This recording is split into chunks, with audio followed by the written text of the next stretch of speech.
Hey, that's the way it started. All right. Well, thank you for joining me, folks. Okay, so this is nearly 2.5 hours. We're not going to go through every minute of this. I'm going to go ahead and skip through some of it and go from there. But yeah, we're not going. Yeah, like I said, we're gonna hit the highlights of this debate here that we have, and we'll go from there. All right. So let's go. Okay, looks like we're live. We're having a debate. It's debate night on superpowered broadcasting with Kevin Castley. I'm going to moderate. We've got Kevin, obviously, and he's debating Uncle Thomas. The topic is going to be China and protectionism. They're going to do some opening statements. The tariffs that we've had, there are a few industries. I was looking through the research. I didn't see specifically what industries, but approximately, now this is a wide range, but 175 to 300,000 jobs have been lost by the United States. So I think, hey, what's going on, Green Junche? What's going on, Poppy Chulo? Temujin? Base Jedi? Oh, okay. Yep, no problem. Let me go ahead and do that right quick. Oops, I meant to do this.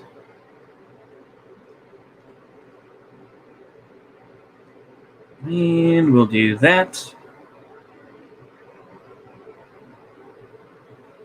Hey, what's going on, Green Junche? What's going on, Poppy Chulo? Temujin? Base Jedi? Oh, okay. Yep, no problem. Let me go ahead and do that right quick. Oops, I meant to do... there we go. Okay, so like I said, we're not going to go over every minute of this, but we'll go through a fair amount. And I will say is that I think overall it was a good conversation. I think it's just one of those things where it's like, there are points. I'll try to identify the points. Maybe I'll skip, kind of see. But there are some points where I'll just like, okay, let's agree to disagree, and we'll try to move back to the point. But I also kind of felt like, okay, let me at least get my opinions out there, as unoriginal as it may be in some cases. But I figured, why not? Okay. Yeah. Oh, you didn't miss anything, Gurkhan. Nah, it's all good. Rinchu as well. Okay. There we go. All right. Let's go ahead and continue on, though. Let's go ahead and see. This is my opening statement. I was just basically talking about the tariffs and how really they did hurt the United States quite a bit, and how sanctions at this point, the way the economy is set up, is not really the best due to the tariffs that President Trump put in place. And in addition to that, there's also the tariffs themselves, which is what I was going to get at, is basically, now what I was looking at, it was 7.5% or 25% tariffs. Yeah. A lot. So I'm gonna post a little bit of cope here. Is that this was done late at night, and for the most part, what I've seen from Kevin Castley's streams is that he'll start at like midnight, or 10 o'clock his time, but midnight my time. So it's like, okay, so now I have to go into another room where I was freezing. You kind of hear the echo now, but I am in my own room right now. But that's a little bit of cope, and so I have my jacket on, this and that, and I was coping. I mean, that's kind of the cope that I have towards that. But yeah, oh boy, I'll watch this cringe later. Okay, but yeah, that's my take on it. Yeah, I think that it's just one of those things. I mean, that's just kind of a cope point. I'm sorry, I'm just kind of boomerang now. So I see that. Let's go ahead and good old Base Jedi, of course. Apparently, he he got his YouTube channel taken down again, so be sure to subscribe to him. I'll go, but the link's already in the chat, so yeah, we'll go ahead and do that. What's going on, eh? So we'll go ahead and continue on here. Yeah, got to support the Susan Wojcicki gang, or what? Yeah. I mean, I can't imagine which margins you're working with, depending on what industry, but that's a heck of a, just heck of a loss already up front, and that's presumably more of a fixed cost. So it's like you're already losing that much. Like I said, there's a lot of ums and ers, obviously. I wasn't exactly sure how everything would go. It's like sometimes in your head, you're like, I'm going to own him with this. And I thought about what sort of arguments I was going to come up with, and just kind of, I wasn't sure when he wanted to do it and everything. So I was just like, okay. But I had some opening arguments. I was just going to see where I went from there, And some companies, they're going to say they're going to stay in Vietnam, they're going to stay in Mexico, or, depending on what industry, they may go to Bangladesh or whichever else. So to me, okay, gotcha. So to me, I feel like that's definitely going to be an issue. I feel like ultimately is the idea of protectionism is nice, but there's not much to protect. And I'd say that, realizing like, maybe I'm just, blabbering on here, but I would say is that, apart from, military procurement or, building tanks or this and that, there's a lot of spare parts around already. I mean, 5.56 ammunition or whichever the case may be, that's still going to be made in the United States as far as I know. So, I mean, but that's basically how I feel. Well, okay. Now, this is just, once again, here's some more cope. What I meant to say with what we're protecting is that there are a fair amount of companies that still make their stuff in other countries, Is it like, I brought this up later on, is it, 17% of Apple's products are still made in China. I had a whole big thing of different, articles I was going to try to quote from and whatnot. I did use a couple, but I was just like, and I just decided to go with the flow of it. And I think that was a mistake of mine. I had like, I don't know how many, maybe 8 or 10 different tabs open. And I had a whole separate page where I was going to look through them and whatnot. But it was kind of spurgy. And I think that's one of the things that, I could improve on a little bit. I could have had note cards. I thought about that too, but I was just like, yeah.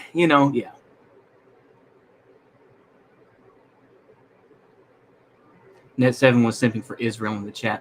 Yeah, I didn't look too much at the chat. I know that, things are wilding out. And I know that there was the post debate where he was just like, oh, there are people, proclaiming for the butcher Assad, this and that. And I'm just like, yeah. Well, what Trump was doing wasn't really protectionism, just China posturing, anti-China posturing. Yeah.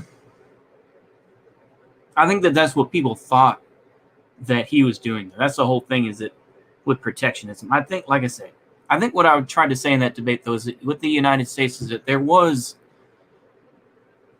a genuine protectionism that existed maybe in the 40s and the 50s. But I think by the time you get in the late 60s and early 70s,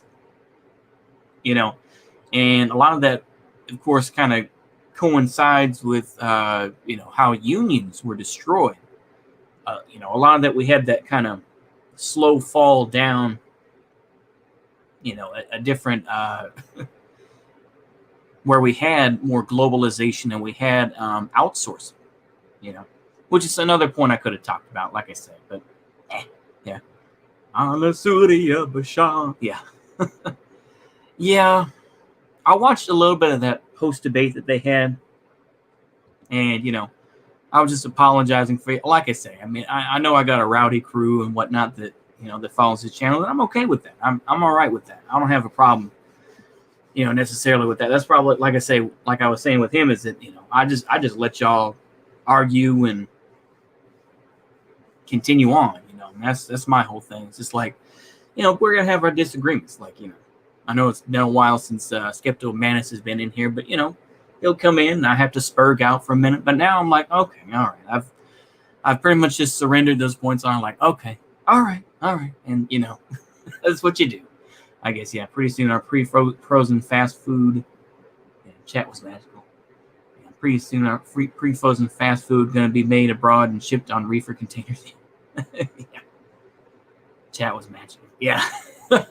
I saw a bit of that. Yeah, I was like, yeah, I mean, I would say like maybe 2-1 or even like 10-1. Y'all were in there deep, so I appreciate that. Yeah.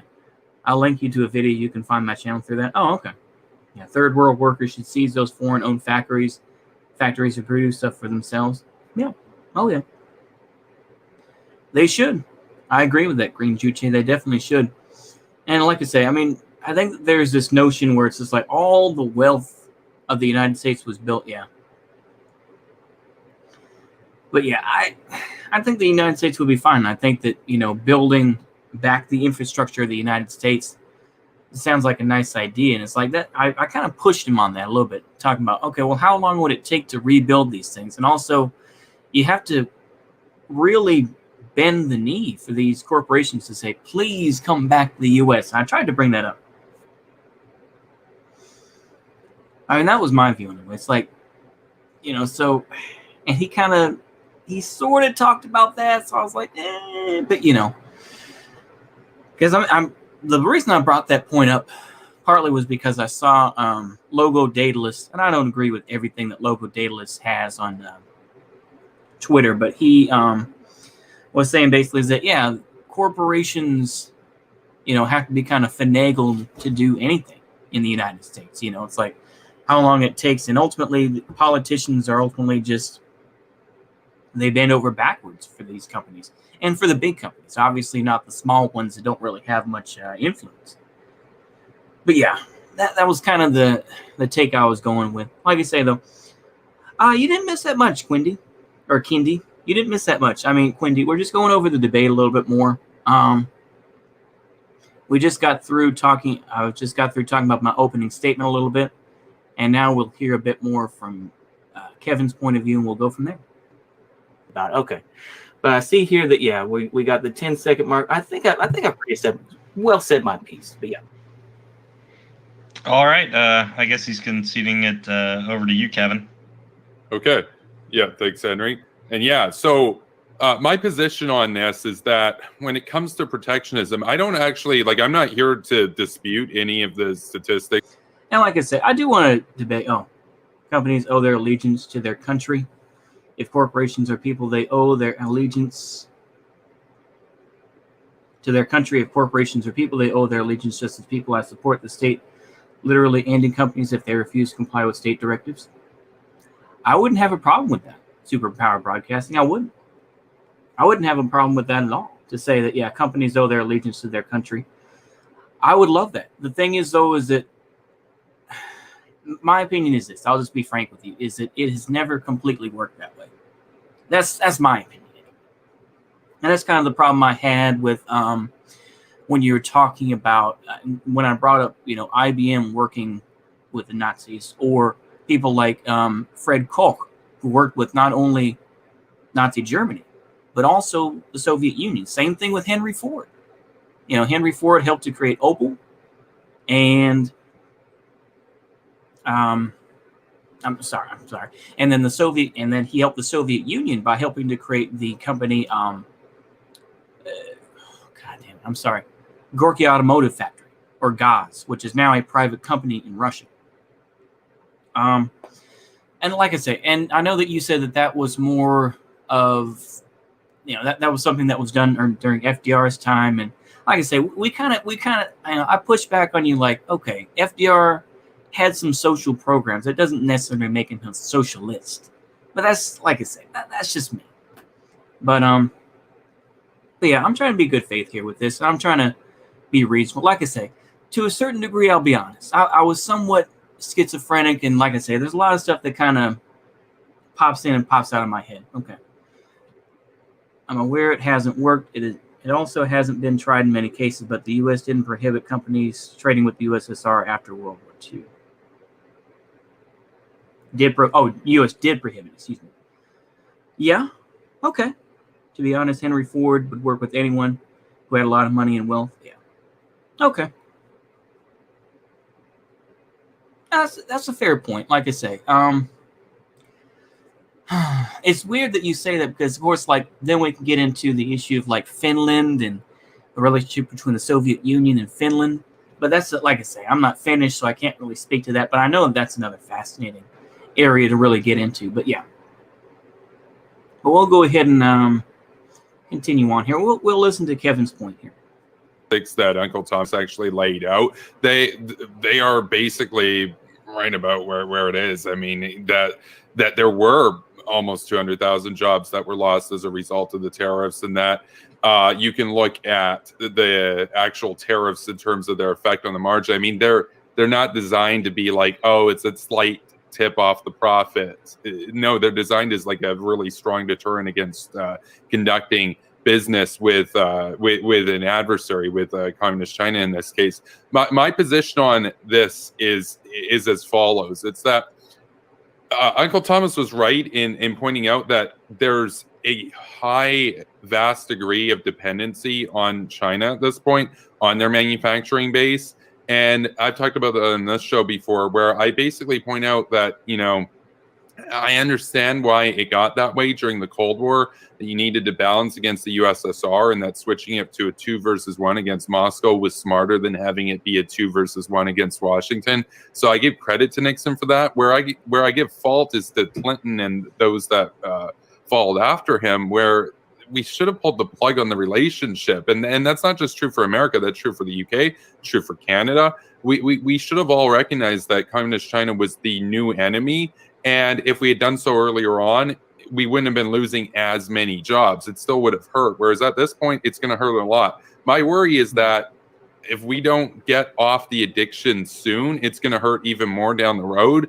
And there's a concept that my friend McCarthyist, Machiavellian imperialist, talks about sometimes when he's on the show, of relative gains. And, it's a concept in IR, but the idea that, we can trade and we can gain from that, and it can be seen as a win-win, except it's a bigger win for them than it is for us, because we're enriching them on the margin more than they are lowering our cost of consumer goods and benefiting us in terms of consumer surplus. And so what that means is that we are basically generating a security problem by trading with them, and that, yes, 175,000 jobs were lost as a result of the tariffs, but in terms of transitioning away from them, that might seem like a really strong hurt in the initial phase, but in the long run, it's going to be better to get off that addiction. No addiction is painless to crack, and we need to get off of that.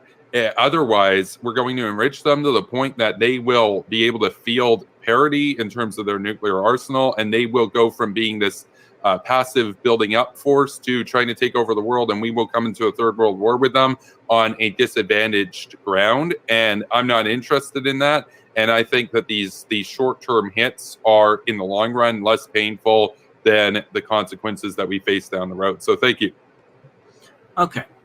All right. And I wanted to do that without any cuts or with me pausing. I just wanted to make sure I heard that whole point.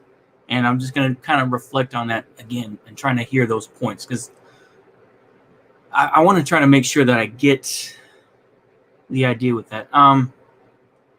So in the idea of addiction, this and that they're going to continue to take things or take wealth from the United States. I'm trying not to be disingenuous here. I would say is that China also has, like I say, I mean, we did talk about the EU influence as well, but I think that with China, another interesting point, this is just another side point. I remember watching a video from CGTN, and they were going to encourage more cryptocurrency so that you didn't have to have a bank account. So they would turn, I think, the yuan or the renminbi. Like I said, please correct me. If someone's Chinese, please tell me that I'm sure that there is a difference between yuan and renminbi, but is that they were basically going to make cryptocurrency better available for the older folks who don't really have money in banks. and so they were going to make it more inclusive. I cannot remember what the title was for that CGTN video. I know it was a while back. I remember seeing it, watching. I was like, oh, that's kind of interesting. Anyway, but yeah. I think can't really think of much else to say. I mean, I think we talked about the very end about the bulwark against China, and I was just like, yeah, like I say, I'm just being careful. Yeah. Okay. We can learn from that. Learn to put it to work for the liberal order. I call it fascist all the time. Oh, okay. I'm literally a supporter of Israel. Okay. Well, I I'm literally supportive of Israel. You know what? I'll go ahead. Okay, let me ask the chat right quick here. Should we? Okay, yeah. Gaddafi deserved to get wrecked. Okay, well, you're advocating in some form. Yeah. Okay. I will just say this, just to be polite. There's 14 people in here, but let's be careful. Let's not all dogpile Superpower Broadcasting. He's just here to let his opinions be known. Let's just try to be careful about that. Like I say, let's just slow. Let's just slow our roll, can we?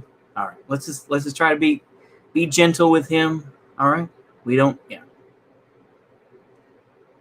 Israel is not fascist. Okay. Okay. Like I say, we can get into the history of Israel. Like I say, we can. But I know that you have other debates, Superpower Broadcasting. So it would be. I would love to do a debate on Israel and to talk about some of the issues, just from what I know. But yeah. So we'll go ahead and continue on here. Overall, how did I respond to that the original time? I probably didn't really respond to it that well, but let's see what I said. Okay. Well, I guess now we just go into open conversation. So I don't know if either of you wants to start. Let me. There's a lot to work with here, but I would say is that you brought up that the breaking the addiction of China would be painful. Now the thing is, what I do have to say to that in response would be okay. I'm trying to be very careful with my words, so I don't just point you in bad faith. What I would say is that shifting back to building things in the United States would take a lot of just a lot of shaking of businessmen to say. Yeah. Okay. So I did mention that. Okay. So I did do that. Like I said, I kind of got a boomer brain, so I couldn't really process what I actually said. But okay, go ahead. Say, okay, come back to the United States, and then the businessman will say, well, now. Okay. I'm not saying I want to nationalize countries, but if I'm in charge, I'm declaring China the new evil empire, and if companies don't follow my orders, they get nationalized. Okay. Now you've got this $15 an hour. I'm talking about this from a purely capitalist standpoint. I'm not necessarily advocating this. I'm just saying this in a more pragmatic capitalist stance, where it's like, okay, so you've got this $15 minimum wage, and I know that's limited to maybe places like Seattle or maybe California, this and that. Okay, so they say to themselves, okay, there's that. You also have the issue of. Okay, let me clear this up. I just want to make sure here I don't sound like a complete idiot. I do realize that Seattle is a city in Washington State, and California is an entire state in and of itself. And I do realize that those are two completely different. Just to make sure, out of the sense of fairness. I know Americans are retarded. I do realize that, and I blurted it out, and I probably just thought, oh yeah. So I vaguely said those things. I could have also said, or cities specifically like Seattle, or possibly even, I'm going to say Chicago. So I could have done that just to say, but yeah, continue. Of going across different states and everything else like that, where, CIA is anti-China. By the way, I'm against the minimum wage, so I get the point. Okay.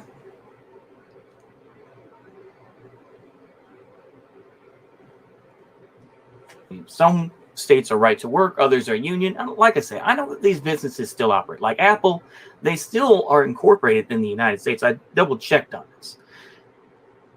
Oh yeah, let me. I don't know if I sent that link, so let me be fair. I'll go ahead and do that now because I did talk about that.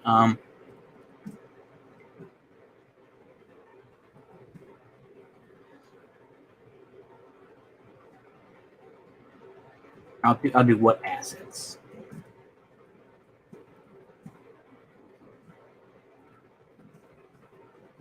I'll put it that way. Let's see here. Should have done that. Let's see here. 2016, 2019, 2020. Okay. That's Statista. That's the chart size of Apple's China business. Okay. That's 2020. This is May. Okay. May 4th. So Wired, okay, has found itself caught between China and the U.S. Okay. Because I swear, I think it was like 17%. I wish sometimes you never know. I mean, it's Google. I don't know if it'd be different on DuckDuckGo, but yeah.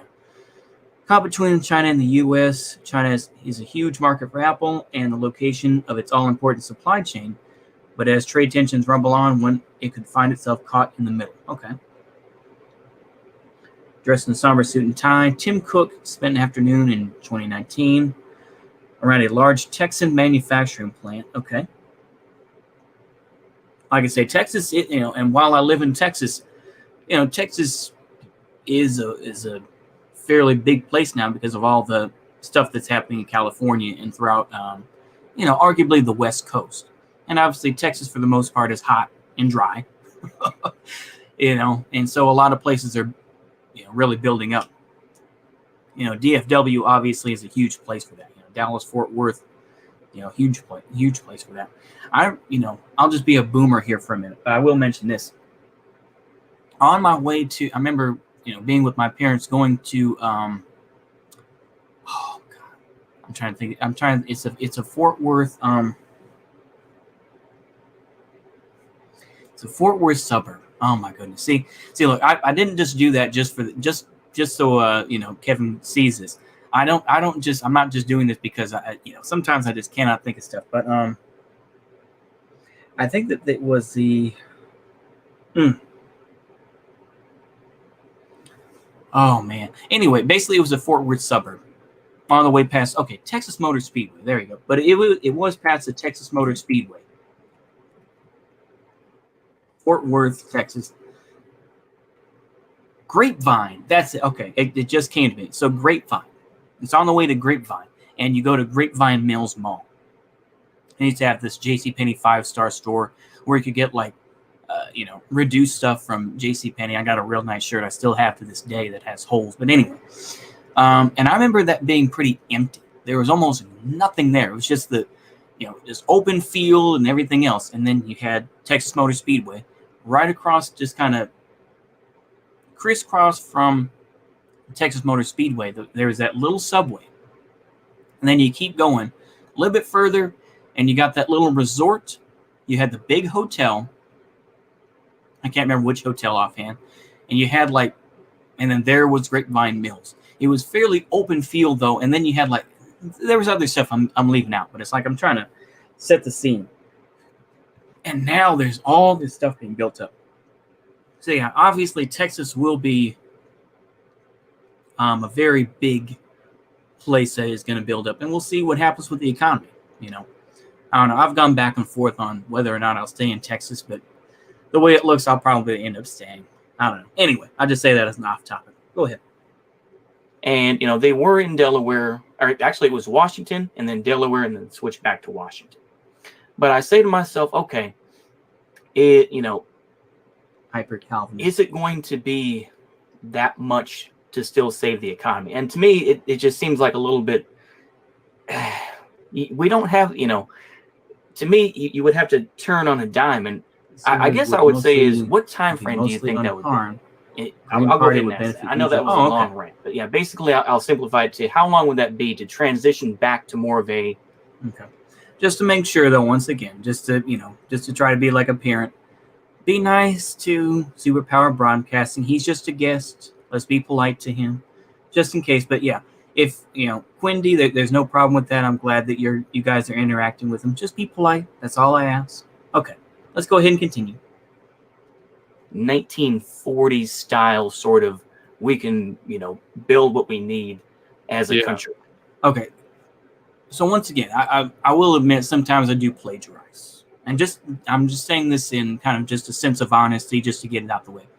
I was listening to Vosh talk to Hakeem earlier that day, and Vosh was saying, I think he was talking about, well, this idea of we can't go back to this civic nationalist sort of 1940s type of economy. That's pretty much the extent to what he was talking about with that. And basically he made the joke like, well, we're gonna go back to slavery and whatnot, and Idaho going west is gonna be like I said, I realized that he was making a joke. I do realize that he was being ironic, but I was just like, okay, all right, but yeah. That's where that came from. Just to say, I can't remember where, but I didn't listen to every single minute, but I heard enough, and I just heard that little point, and I was like, oh, okay. Yeah. Or maybe it was after he got done with Hakeem, and he was arguing with this chat, as he always seems to do. He spends at least a good 15 to 20 minutes arguing with this chat. And he does it almost every time. He'll grab his head, and then he'll just, clasp his hands together like he's praying to Buddha, and he's just like, okay, we're going to have to do a segment on this. Okay. And then, but that's him though. I mean, but you create the community that you create. And as much as he wants to get mad in his chat, he helped to create that. So, you know what I mean? And it's just like, yeah. Anyway, go ahead. Yeah, no, that's a good question. That's a good question, because I think you and I would both agree that this would be an attainable goal over at some point of time. The question would be, how short are we going to do it over? And I think that there are really two, maybe three factors that really come into play here to determine the time length. And I'll mention at the end of this, my response, which one I prefer. But that the first one is a very slow transition where we have a slow awakening in Washington where I'm going to choose to not talk about the war in Yemen because it's a little above my head. I've read some things. I'm going to choose to ignore that bit. But yeah, we can't all agree though that Vosh is disgusting.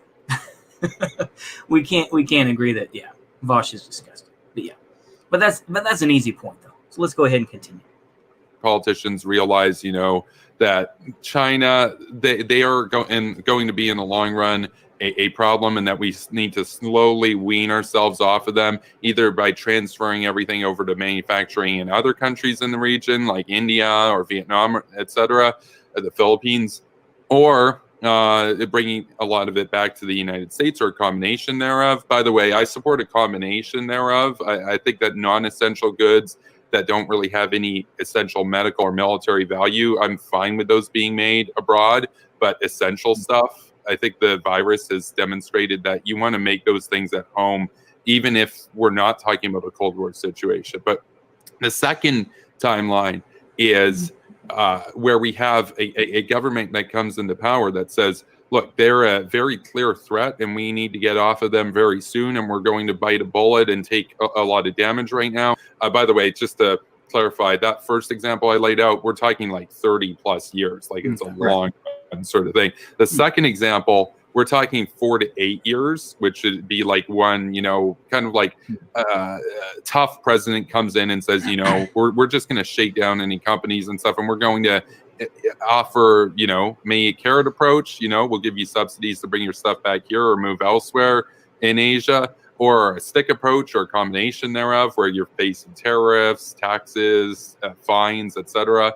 The third, like I said, that one's a 4 to 8 year process. And then the third option is world war does break out with China, and then you have to move to a 1940s wartime economy, except now all your factories are over there, so you have to rebuild everything in the United States. Now that would happen immediately, but in terms of getting that production online to what it could have been if it hadn't outsourced to China, even then we're still probably talking a couple of years, even in a total war situation. So even in the most extreme case, we're talking 2 years. Now, as far as what would I prefer to see, I'd prefer to see a protectionist leader come into power and say they're a threat. We need to view them like we did the Soviet Union.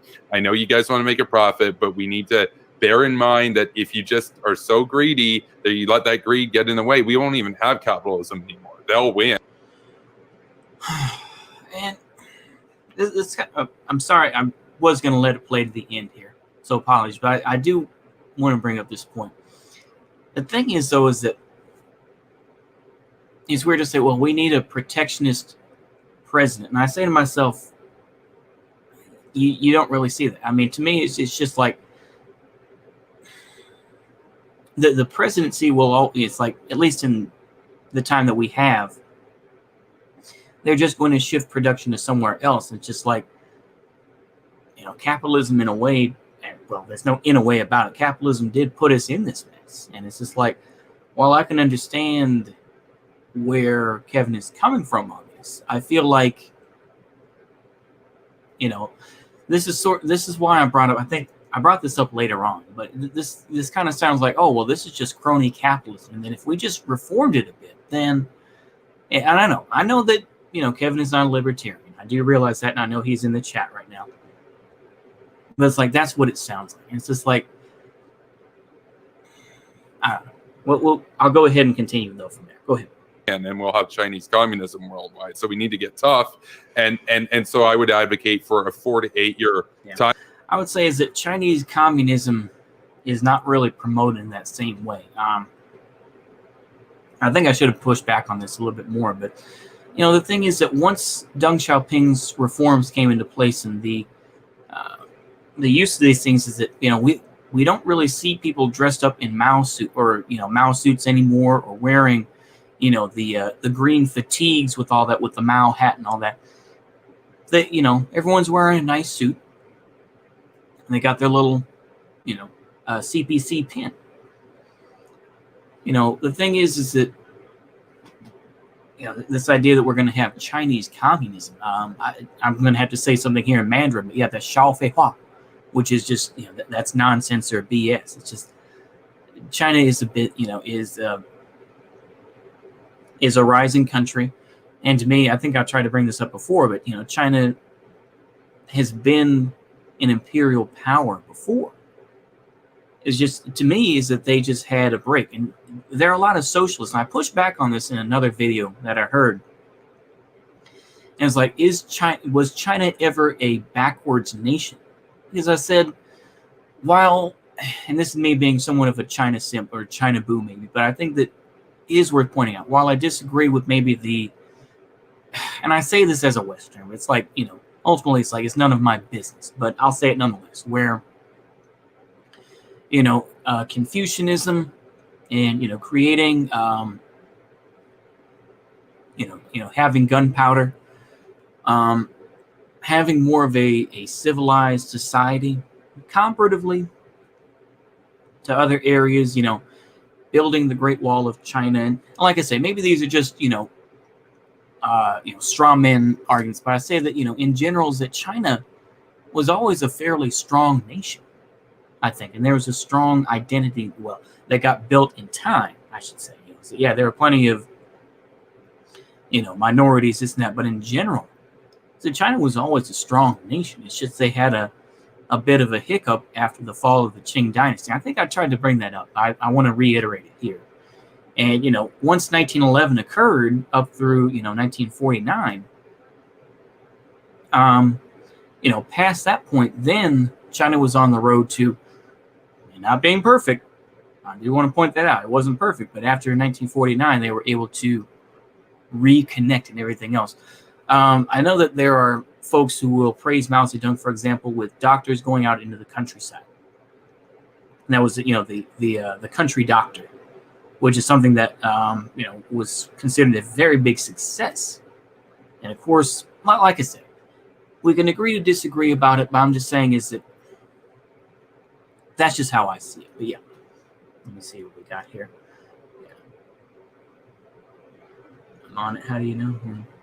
I'd rather speak Chinese than English. That's the main reason to support China. Better food too. Not gonna happen. Yeah, between QTARs, Groupers, GOP is gonna get okay. Yeah, Mediterranean, Chinese, Japanese. Yeah, Vietnamese food trumps everything. Not gonna lie. Yeah. U.S. only pays $1,800 a year. Screw that. Oh. Russia has the most Lebensraum. Yeah, there's potential there. There is.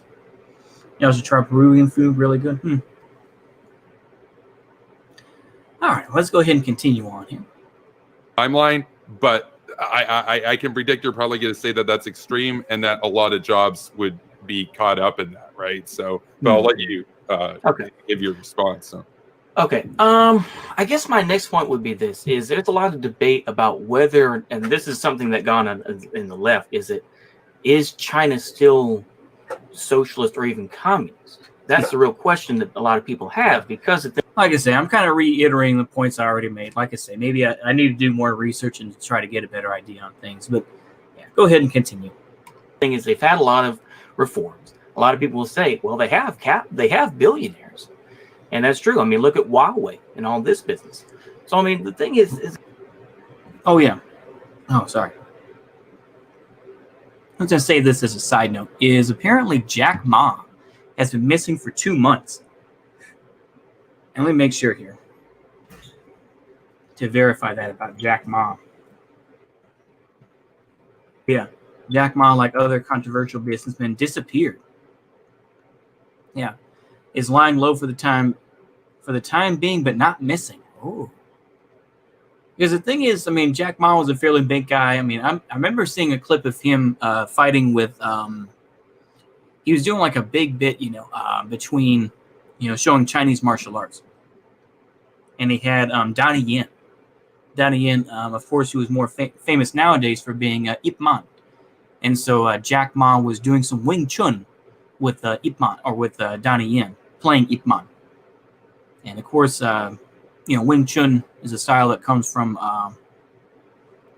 Guangzhou.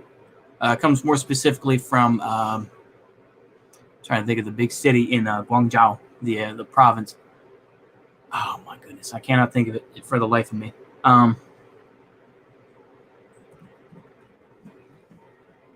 No, it is Guangzhou. I think I am saying it. Yeah. Major city in Guangzhou. I think it is Guangzhou. Oh, Fosan. Yeah, that's it. Yeah. Or Fatsan, as you would say in Cantonese. But yeah, Fatsan. That's it. Yeah. Yeah. Fosan or Fatsan. I believe that's the symbol. Or Fat. I believe that's the symbol for Buddha, I think. Interesting little side note. But yeah. Fatsan. That's what I'm thinking of. Yeah. Or Foshan. That's the city I was thinking of. But yeah. Anyway. Just a side note. Like I say. When I think of something and then it links to something else, that's kind of the daisy chain, how it works in my mind. But yeah. Okay. There's a lot of folks that question this idea if China is even socialist or not. I think that, and even then, in terms of unions, there's only one union, much the same way as, Nazi Germany. There's only one union for everybody. As far as I know, if there's someone who knows better about China, by all means, you can correct me. But that's it, as far as I can tell. This idea, I don't believe that China is still communist in a lot of ways. I mean, this is kind of the debate that goes back and forth. Like I say, I'm repeating myself, but basically is they have a stock market. They have a lot of the, although it's controlled and it's much more, you can't, you had to be a Chinese national, I think, to give money in and all these sorts of things. This is a reference to a video that Economics Explained did. And I watched a little bit of it. I wish I had watched it more in depth. But yeah, that's basically where my standpoint comes from. I can't remember the video that I saw from Economics Explained. Yeah, basically. I said, okay, I just repeat myself, sorry.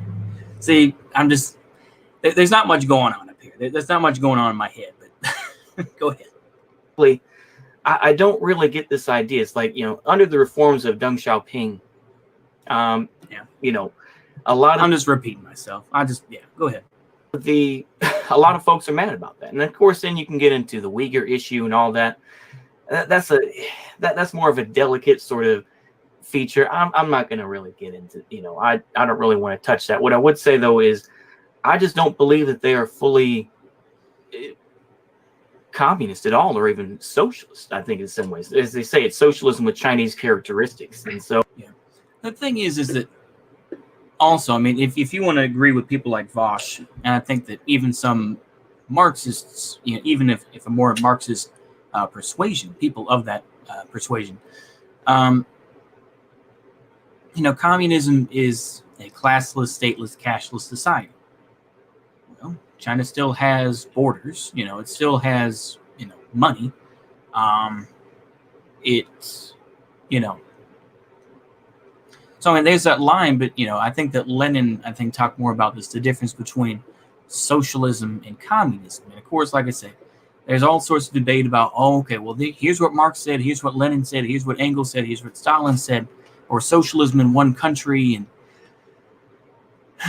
it's like I say, it can be very complicated, and I'm drowning right now. I'm just like, but like I say, it is a bigger issue than that. But yeah, like I say, yeah.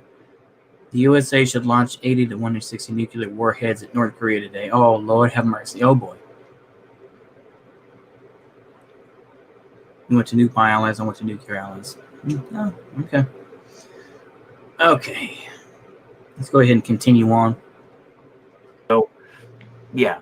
I guess my question to you is, as back there, like I said, sometimes I get to ramble. I'm a bit of a boomer, but I would say this as a question is... Hey, man, I'm a boomer too, dude. Right. Okay. Boomerisms are welcome here, man. All right, I appreciate that.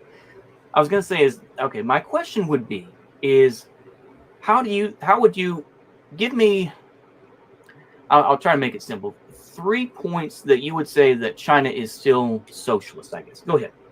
Oh, okay. So let me make sure I hear these outright, just to make sure. Go ahead. Yeah, so I guess before I get to those 3 points, I just want to briefly talk a little bit about how they could still be qualified as communists. Because when I say communists, I'm more talking about their guiding ideology. I don't mean to say that they're literally communists right now. They're as communist as the Soviet Union was. In other words, they're communists that understand that in order to achieve communism, you have to have this sort of vanguard party that builds the material conditions out of the agrarian system. Obviously, they have a more Maoist, peasant-centered focus on that. Like I say, I mean, the Maoism still exists, and I think that in general, there's still a huge love of Mao Zedong in China.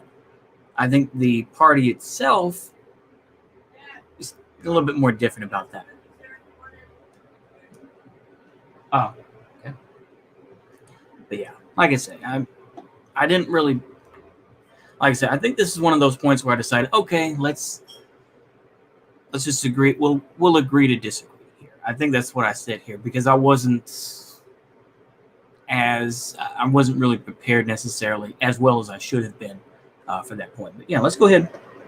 Than the Soviets did, but this idea that you can't just go from a feudal agrarian system over to communism, that there has to be this transition to the material conditions of capitalism. Guys live here to undermine our interests. There's a term for that, fifth columnists. Okay.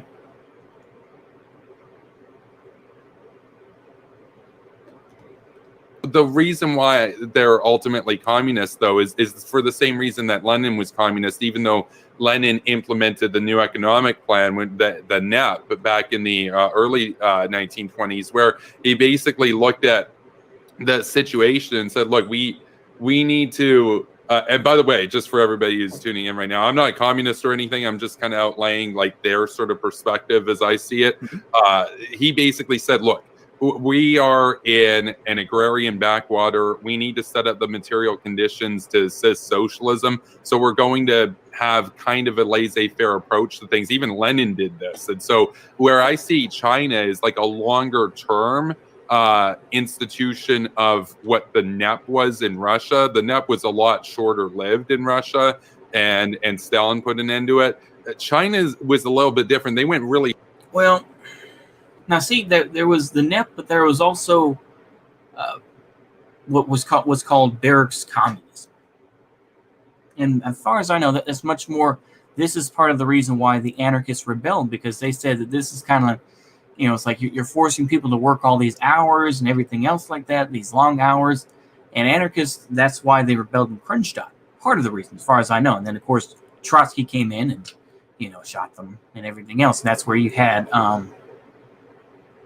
Emma Goldman, of course, wrote her scathing book about the Soviet Union, this and that. And, like I said some very racial things about Lenin being Asiatic, this and that. And, I think, oh my goodness. But there were Americans who definitely disagree with Emma Goldman's ideas on that.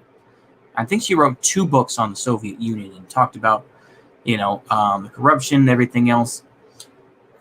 Like I say, I need to read those to get more of a perspective. But Emma Goldman herself, meh, like I say. And that's being very generous. But yeah, meh, I would say. But yeah. War communism. Excuse me. Yeah, barracks. Okay. Excuse me. Yeah. You're right. No, just did. Excuse me. War communism, not barracks communism. Okay. Excuse me. Like I say, sometimes I've heard it interchangeable, but yeah. Excuse me. Yeah. I'd like America to take the mask off and just start racing politically. They are already doing it mostly. Yeah. Degenerates live in the USA and hate the USA. They are a small contingent today, but they need to be dealt with. I was seeming like just thinking of a topic. Okay, that sounds good, Wrench King. That sounds good, and Kazan. Well, I wish you the best of luck on that, sir. So I think we're gonna go ahead and skip ahead a little bit. Is that fair? We'll go ahead and do it because we're not gonna. We've mentioned some of those points. Yeah, criticized Stalin for being Asiatic, also, didn't he? I'm not sure. So let's go ahead and we're gonna go ahead and skip ahead here a fair amount. I have no idea where this comes out at, so we'll just see how it goes. Go ahead. People really love America. They're the one country where the meme of greeted as liberators would most come true. Like if America finished the job in Vietnam right now, it wouldn't be like the old Vietnam War. The Vietnamese people love the United States and they love American capitalism. Okay. So this is okay. So we shifted back and forth. We talked about Iraq and Afghanistan. And I was like, okay, let's move east. I will say this. I wanted to talk more about Afghanistan, but I decided, okay, we don't want to go on here forever and go on for like 5 hours. And so he did say, I think that he said that there were problems with Afghanistan and, the nation building didn't really work out as well. Because I think I trolled him a little bit where I said basically, that I trolled Kevin basically saying, we've been in, Afghanistan for 19 years and yet the Taliban still exists. But I decided, okay, I'm going to go ahead and just let it go. All right, we got off topic, but I at least wanted to get those points out there. Like I say, I think that were my points necessarily original? I mean, is anything original necessarily? But I thought to myself, okay, I'll go ahead and let him have that because at least he did say that things didn't work out in Afghanistan. I said, all right, let's just go all the way back to Vietnam, which works with the United States, obviously, still considered socialist. And I was like, okay, let's go ahead and use this. That way we can try to get back to the topic. So, like I say, I figure I would shoot my shot, as they say. I think I would take my shot and at least go for talking about, Iraq and Afghanistan and, the potential war with Iran. I thought I would at least bring up those points and go from there. And then, of course, mention kind of, his debate that he had yesterday with McCarthyist about Turkey. But yeah. Yes. A cutter? Oh, the cheese cutter? I don't know. Okay. But yeah, I figure that, I figure I'll at least get my points out there. But yeah, let's go ahead and continue. This is the ironic part, more than most Europeans do. How sad is that? I mean, they owe their existence, their safety from the Soviets and earlier the Nazis to American capitalism and defense, and yet the Vietnamese people, they outdo the Europeans across the board, with the exception of maybe Britain. But Yeah. Well, like I say, I don't fully agree with that. Like you say, I mean, if the people do that, and of course, like I say, the Doi Moi reforms have changed a lot. There's another guy, I'll put you onto this. So this is just me. I will be honest with you. This is more gossip. I did say it at the time. and just kind of more of a slight, I guess I should say. I guess I was trying to be funny in this way, and ultimately it became kind of a good talking point where we can at least commiserate that we both didn't really care for ANCOMs, I think. But yeah, I decided, okay, let's go down this route instead. All right, But yeah, I will say though, just for the record, I do not agree with the United States going back into Vietnam and trying to make it more capitalist and that we'd be welcomed as liberators. It's like, yeah, no. I'm just gonna say no on that, and but we'll agree to disagree. I just want to make sure here. Oh, also, I did skip ahead quite a bit here just because I wanted to make it easier. But also, there was the huge L I did take was when talking about if China was capitalist, would you still see them as a threat? And I thought to myself, do I want to be contradictory and just say no, not at all? That we can be allies with them. And I thought we could get, and I was just like, okay, do I want to be a contrarian or do I want to just be pragmatic? And I just decided, okay, I'm just going to say yes. I think that was one of the points. I know that there was a long bit of rambling and everything else, but I think that I just decided, okay, let's do that, and then we'll keep moving. But yeah, like I said, there was a lot of other rambly stuff I did say, but we're, like I say, I'm not going to make this like a 5-hour stream. We're just trying to hit the high points, and maybe I'll review this again later in private and get a better idea. But yeah, let's go ahead and continue. Have you heard of a guy named Non-Compete? A guy named American Johnson? Okay, I've heard the name Non-Compete before. I think I watched maybe 5 minutes of one of his shows, and it was dry and boring. And in my head, and maybe this is a straw man, maybe this is just my very anecdotal evidence here. I got block text the left can't meme vibes from Non-Compete, but that's just me. Now, when Kevin mentions this, I think that what he says with this is, I was like, did you watch one of his puppet videos? I was going to say that. Or one of his earlier videos where he was explaining anarcho-communism with Legos. And I was like, I could, but it's like, no, let's just keep moving forward. So I do want to say this off topic, But yeah, like I say, that's just me.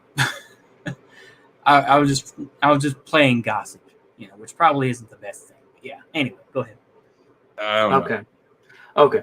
The reason I say that is because American Johnson is American. He was a marketer who I guess, was in South Carolina is where he grew up. Yeah. Okay. So this is unsubstantiated. I should probably do that. Like I say, I know that Non-Compete really doesn't like to debate and everything. And like I say, I try not to be prejudiced because ultimately I am trying to change for the better, if nothing else. But I try not to go in on Luna Oi too much because it's like, okay, she's Vietnamese. She loves her country.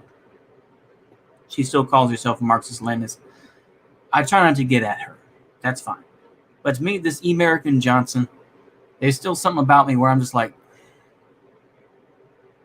I got an American living in Vietnam. And I know now, you can't travel because of COVID and everything else like that. But I'm just like a guy who ends up in Vietnam and, everything else. I'm just like, you're always going to be an American. But, I mean, I know some of that is probably more chauvinism, I guess, in a certain way, if we want to use more socialistic language. But I'm just like, I'm not completely down with that. I'm just saying. And this is why I'm purposely just throwing him under the bus. So it's not really appropriate, but I wanted to do that. Yeah. Went to South. It's a bit Weasley. I'll put it that way. TLDR, I was kind of Weasley. Korea, and now he's in Vietnam. He used to call her a comrade, but now I think it's like girlfriend or something like this. Just gossip at this point. I'm just saying this is an off point. Yeltsin was an enemy of America. Oh. I would say is that Yeltsin was probably, at least in my opinion, was kind of more of a friend. Uncle Ho, Luna's not hot, but huge style and drip. Yeah, she does have some pretty good style. I will give you that, but yeah. Coomers love Luna. I was going to say about Yeltsin being the enemy of America. I'm like, ooh, I don't know about that. I was like, I don't really think that's true. It's like Yeltsin was a drunkard who allowed, the Russian mafia and allowed other elements to take over Russia and turn it into a neoliberal hellhole. I'll give you a wrench. Oh, okay, yeah, sure, Quindy, no problem. Not a problem at all. There you go. You got a wrench. All right. Absolutely, victory was achieved in Britain. Let the world know. She didn't have to do the same again. Rule Britannia. Oh boy. Yep. Gotcha. Yeah. Yeltsin was in bed with Clinton. Yeah. Yeah. Yeltsin, like I say, Yeltsin is a sad figure. I think that Russians in general. I'm sure that they have done polls on this, but I'm sure Yeltsin was not a great guy. Yeltsin was opposed to intervention in the Balkans. Well, yeah, Russia has. Well, the thing is, look, Yeltsin is who he was who he was. But I would say is that the Balkans and Russia. That's kind of that's kind of Slav gang right there. And I don't say that as a mean thing. I'm just saying is that's Slav gang right there. Whether it's the between the Serbs or anything else, like Russia and the Slavs. There's a lot of history there. And I think, like I say, I know that I got to be careful, but I would say is that there's a lot of deep history there. And I think that if Russia had gotten involved, I think things would have been better. But I mean, I'm sure that Superpower Broadcasting would disagree, and that's fine. Well, let's continue forward. If you want to get some more insight into it, he has this comrade, as he calls it. Let me go ahead. We'll skip ahead here. That's just, like I said, it's very unbecoming. I shouldn't just smear people because I feel like it. But, yeah. I'm trying to be polite. I'm trying to be more grown up. Give me that, please. Okay, go ahead. They're not even a thing. How would they ever survive? Like, they'll yeah, so talking about the ANCOMs a little bit. Okay. 100,000. I'm like just over 80,000. Yeah, so you do YouTube too. So anymore because Henry had to go to bed because Jong Il, he died. Yeah, I do want, and I think we'll just end it here because, or we'll get close to ending it here because I didn't want to go over every single minute. But I think we made good points for drugs are inherently violent. You sell drugs, that's violence, destroying families and the nation. Yeah, I can't completely disagree with that. What I would say is how you feel about pharmaceutical companies. But I'm not, like I said, that's my only point. I can agree with that point. Pol Pot Vietnamese. I would say, well, Superpowered Broadcasting, I would say we're more tanky if we had a choice between tanky or ANCOM. But that's just me. But I know, like I said, I'll let my chat can speak for itself. They're all grown-ups here, so they can do that. But yeah. Overall, though, I do want to reiterate this point, though, about Nosbol and everything else. Is that Carl Otto Pytel is somewhere that a lot of the Nosbols talk about more, and people like Ernst Niekisch, and and some people may agree with Dugan, but it's like everybody makes Dugan out to be like a boogeyman, like he is the puppet master for all European, like Identity Europa. I imagine is controlled by Dugan and whatnot. But it's like we've seen Dugan be very much anti-white and was like I don't care about There's a Dugan quote about Zimbabwe, and I think I read it out before, but I'll go ahead and do it again.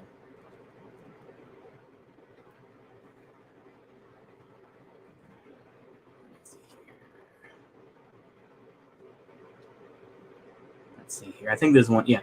I am a supporter of blacks, white civilization, their cultural values, false dehumanizing model of the world built by them. Did not pay off. Everything goes to the beginning of the anti-white pogrom. And like I say, this is something that both the left and the right, they love. They just, you can hear them salivate when they hear Dugan's name brought up because he says these things. Like, I mean, who really cares? I mean, ultimately, it's like he says a lot of stuff, and he's intelligent. I think he's fairly intelligent chap, obviously, but it's like, yeah. Everything goes to the beginning of the anti-white pogroms on a planetary scale. Russia is saved only by the fact that we are not pure white. This is where Eurasianism comes in. Predatory multinational corporations, oppression and suppression of all others, MTV, gays, and lesbians. This is the fruit of white civilization for which it is necessary to get rid of. So I am for reds, yellows, greens, blacks, but not for whites. I am wholeheartedly on the side of the people of Zimbabwe. So there you go. Well, like I say, I mean, that's just kind of, one of the classic Dugan things. In general, I just don't care that much about Dugan. I think, I'm sure that some of his writing is good, but it's like in general, meh. And that's why people talk about Carl Otto Pytel or someone like Ernst Niekisch, which a lot of people just don't know about, And like I say, I mean, that's a whole other issue, but yeah. And yeah, obviously I wanted to dab on Strasserism as well, because I feel like it's necessary to dab on Strassers. I don't think Strasserites really exist, to be honest with you. I think it's just, he'll back off and let us take Belarus. I don't know. We'll see. Same institution defended, Dugan, Schmugan, yeah, exactly.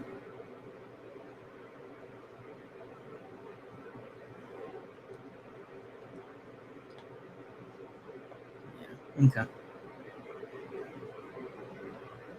Oh, see you later, Union Army Ball. Yeah. Sorry about that, yeah. Bush to support infighting between Lukashenko and Putin. And then sweep in and remove Lukashenko in the time of crisis. I think Lukashenko will just back down. I think Lukashenko, USA would win a war with Russia. Ooh, superpower broadcasting. Let's be careful here. Because the thing is that Napoleon said the same thing. Hitler said the same thing. Unless you try to push for undermining of the idea, undermining the idea of, Russia or Russian influence and trying to break it up, in that sort of way and using gay ops, basically.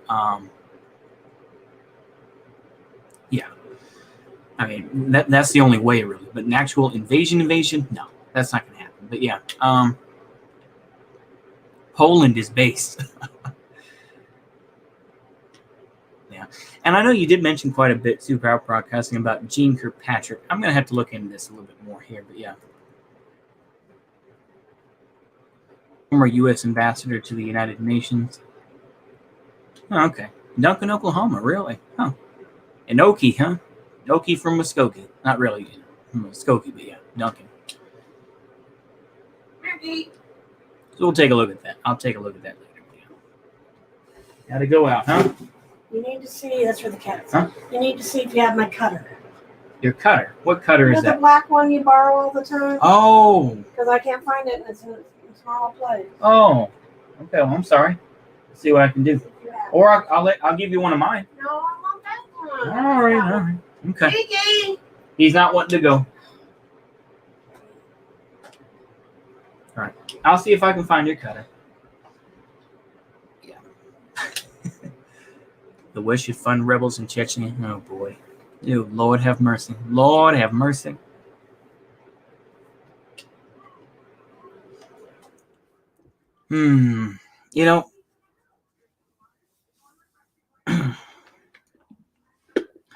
Oh, man. Sorry, I'm just letting the heartburn just kind of run through me for a minute. But I would say this is Poland. Oh, I feel sorry for Poland. Poland is one of those nations that's just like, they want their independence and whatnot, but they are always going to be a puppet for somebody else. I'm sorry to say that, but it's just like, I'm sorry. Poland has never been a strong identity, But that's my view of it.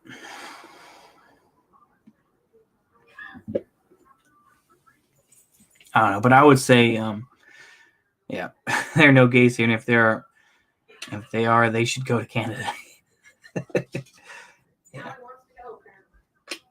But yeah, well, we did talk about the difference between those things. Yeah, Come on. he's not coming. But he just asked me. Oh, I know. There he is. Okay, Come now he's on. ready. Okay. I despise Kadyrov, but if he wants to separate from Putin, we should support him covertly. Yeah. I'll listen for him. Thank you. Okay. Restore Polish nationalism. Oh boy.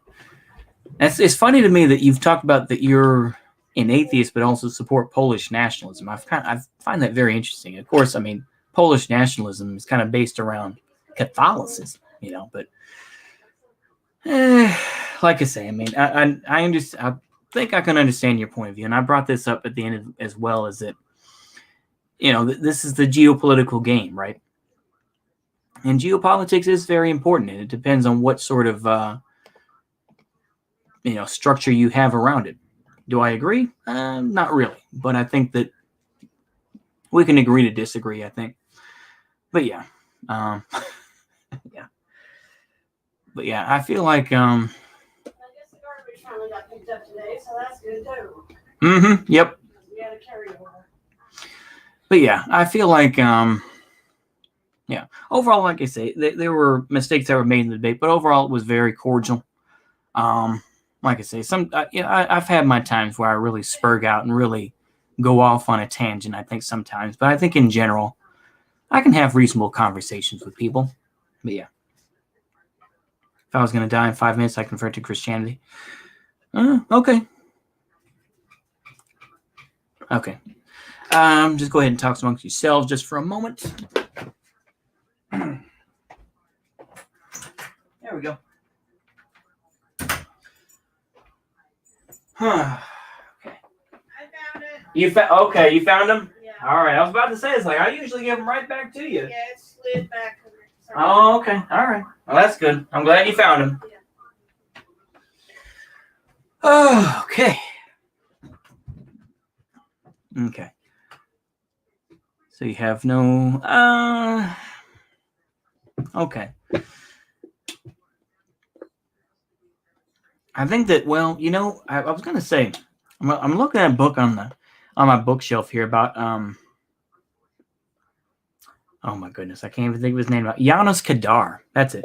János Kadar, who was the leader of Hungary after the Hungarian Revolution in 1956. And on his deathbed, he converted to Catholicism. So yeah, that was very, very interesting to say the least. But yeah. Polish-Lithuanian Commonwealth returning, if it was beneficial. I don't know. Yeah. Trump and Mao Zedong are similar in personality. Oh boy. Oh, Lord have mercy. Okay.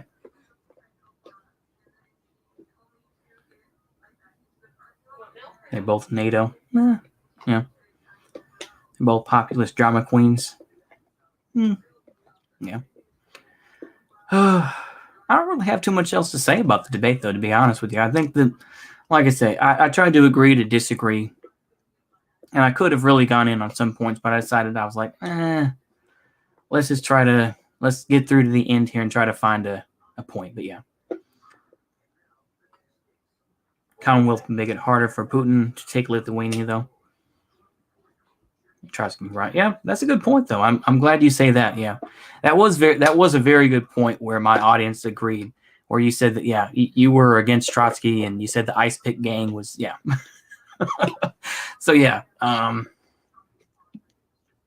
so we do have common ground somewhere. We're not completely on opposite ends of things. We do have some points of contact where we can be like, oh, okay, we can agree on this, and we can, touch glasses on some things. But yeah.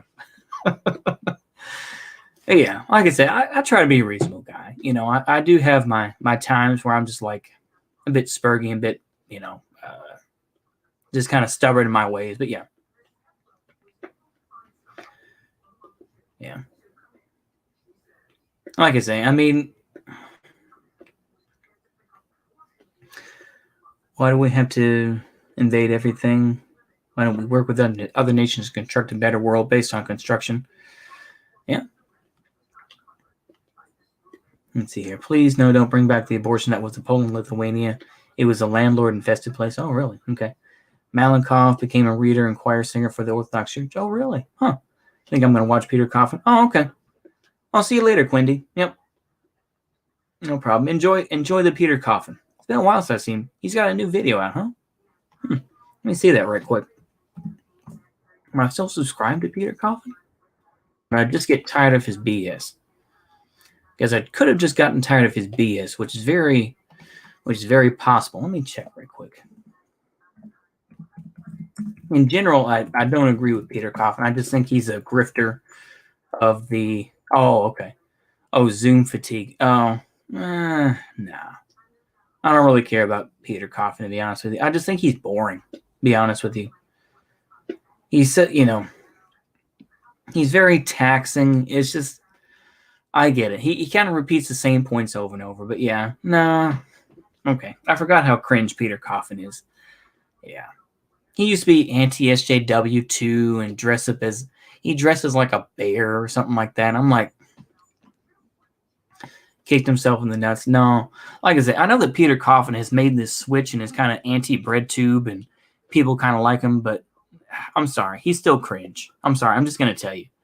I still think he's cringe. I still think that he's just a bad actor in general. I just don't care for him. I'll just put it that way. I just don't care for him. But yeah. If you like him, go for it. That's my view. Anyway, yeah. Trotsky is only anti-Soviet because he lost the power struggle. Yeah. Trotsky is an enemy. Yeah.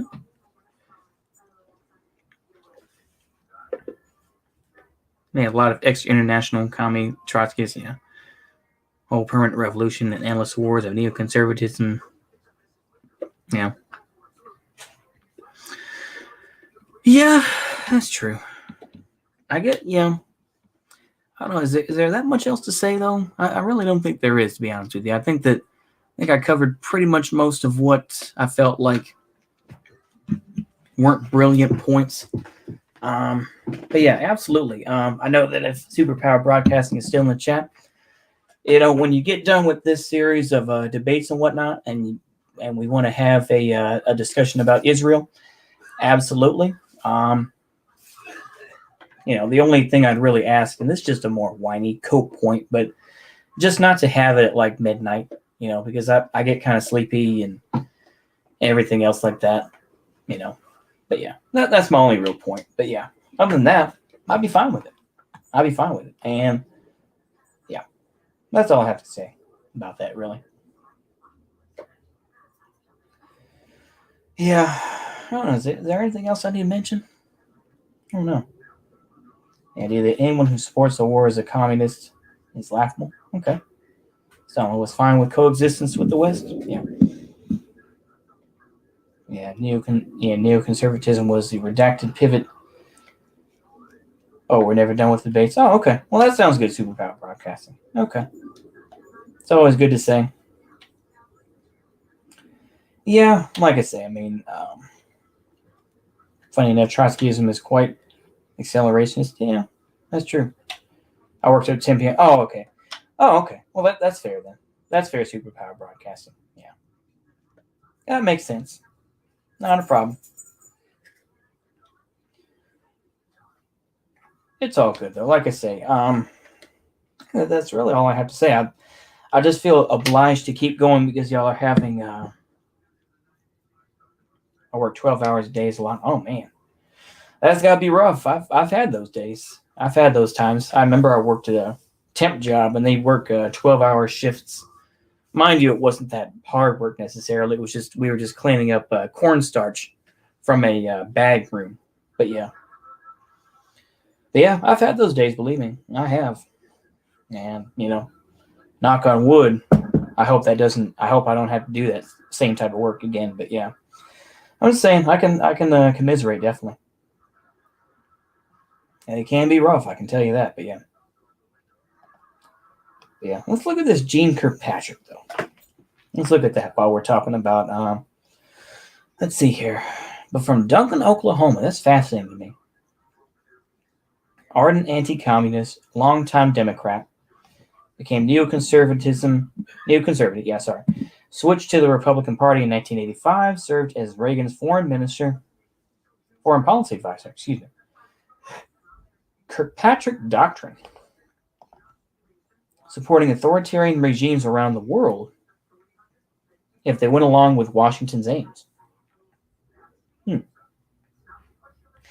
She believed that they could be led into democracy by example.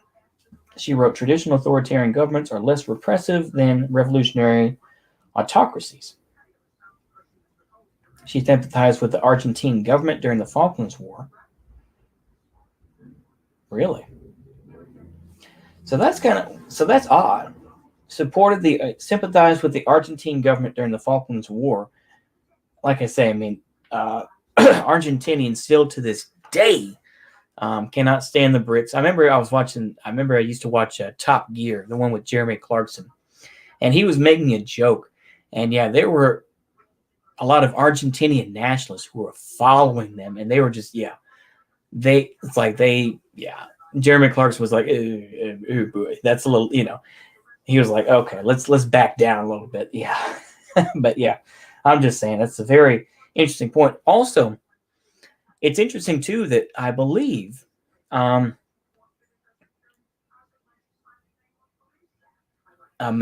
Begin, the prime minister of Israel, also supported Argentina purely in the fact that he hated the British. He didn't even care about Argentina, but he just wanted to dab on the Brits because, I mean, the Brits are still very much hated by Israel, as far as I know, which is very interesting to point out, obviously, because obviously Zionism, although it, a lot of reason why Zionism exists today is because of the Brits, but the Brits were still there and did fight with the Zionists, throughout, basically post 1945 up through 1947. So there was a lot of deep hate, especially considering the King David Hotel bombing with Menachem Begin, who was leader of Irgun at that time. Menachem Begin was the leader of Irgun. I just want to repeat that point. And, dressed up as a rabbi, hiding out in different places. Killed, I think, the King David Hotel bombing killed 93 people. Ironically, it killed more Jewish citizens and Palestinians than it did British. But yeah, I mean, that's one of those. That's one of the points that I would give if I was going to debate about Israel. It was definitely about Irgun and a lot of the left-wing ideas that did exist. I mean, well, Irgun was very much right-wing and Zionist, but you had Mapam as well, and you had Hashomer Hatzair as well. But anyway, that's a whole other issue. But yeah, like I said, I'll go off on tangents, so you'll have to excuse me for that. But yeah, Duncan, Oklahoma. I've been there. It's not too far away from where I'm at. Wildcatter, yeah. She attended Emerson Elementary School as Dwayne Jordan. She had a younger sibling, Jerry, 12. Her father moved the family to Mount Vernon, Illinois. Mount Vernon Township, Stevens College, fluent in Spanish, Though she ultimately became a conservative as a college freshman, she joined the Young People's Socialist League, youth wing of the Socialist Party of America. Okay. Influenced by her grandfather, who was a founder of the populist and socialist parties in Oklahoma. Oklahoma now is a hot mess, obviously. I feel sad going into Oklahoma. Going to Lawton sometimes just a very, meh sort of. Yeah. Let's take a look at the chat though. Yeah. Neolib capitalism is usury. I'm a conservative capitalist. Public debt is also degenerate. Okay. Third International Theory Gang. Let's see here. So let's continue on here. Let's read more about Jean Patrick. Like I say, Wikipedia, take it with a grain of salt. I always try to say that. Wikipedia, take it with a huge grain of salt. Take a whole salt mine, as a matter of fact, of how the veracity of what is on Wikipedia. So just to say, I should always say that point. As Kirkpatrick recalled at a symposium in 2002, it wasn't easy to find the YPSL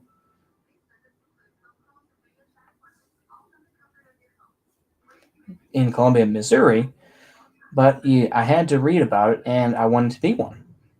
We had a very limited number of activities. Yeah.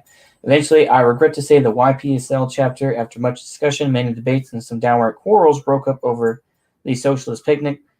I thought that was rather discouraging. Yeah, that's kind of normal on the left. The left will break into, I think that there was a joke I heard when I was listening to a non-compete stream where it's like you have 10 people that will come into a room and they're all leftists, and then they've split into 15 different groups. It's kind of the that's a mildly funny joke, kind of a dry joke, but yeah.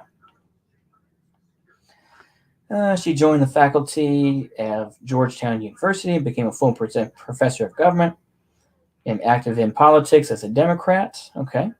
Along with Humphrey, she was close to Henry Jackson. Who is this Henry Jackson fella? U.S. Representative and Senator? Huh. Like many in Jackson's circle, she became identified with neoconservatism. She opposed to the candidacy of George McGovern. For those who don't know, George McGovern, as far as I know, is kind of like Bernie Sanders, even though, yeah. But he was very much a progressive in that sort of way to try to get living wages and that sort of thing. Didn't really work out, but yeah. Like I say, I'm not huge on that, but it's like vaguely that's what I've heard. She joined with Richard V. Allen. Who is this guy? Ronald Reagan and others to found the Committee on the Present Danger. This is where they came up with the movie. This is how it happens, isn't it? It's like you start with one thing and now it's like, oh boy, okay, I gotta go into this rabbit hole. So you're watching me go down the rabbit hole, folks. But yeah, nonetheless, so I feel like we're having some good conversations in the chat, so I'm going to let this go for a little bit longer. Let's see here. Kirkpatrick published a number of articles in political science journals reflecting her disillusionment with the Democratic Party, with specific criticism of the foreign policy of Democratic President Jimmy Carter. And of course, like I said, Desert One, it was a huge L, to say the least, but yeah.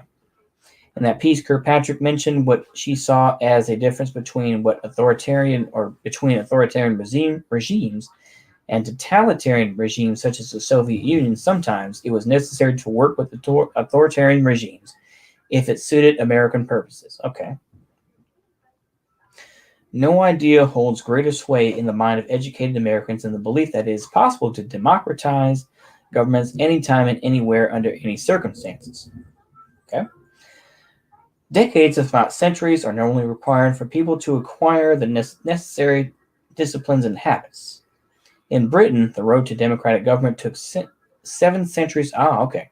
So I really see where the ideology comes from. I can see where the beliefs are coming from. Okay, that's understandable. Okay.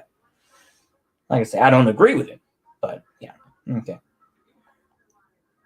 Piece came to the attention of Ronald Reagan. Through his national security advisor, Richard V. Allen. Kirkpatrick then became a foreign policy advisor throughout Reagan's 1980 campaign.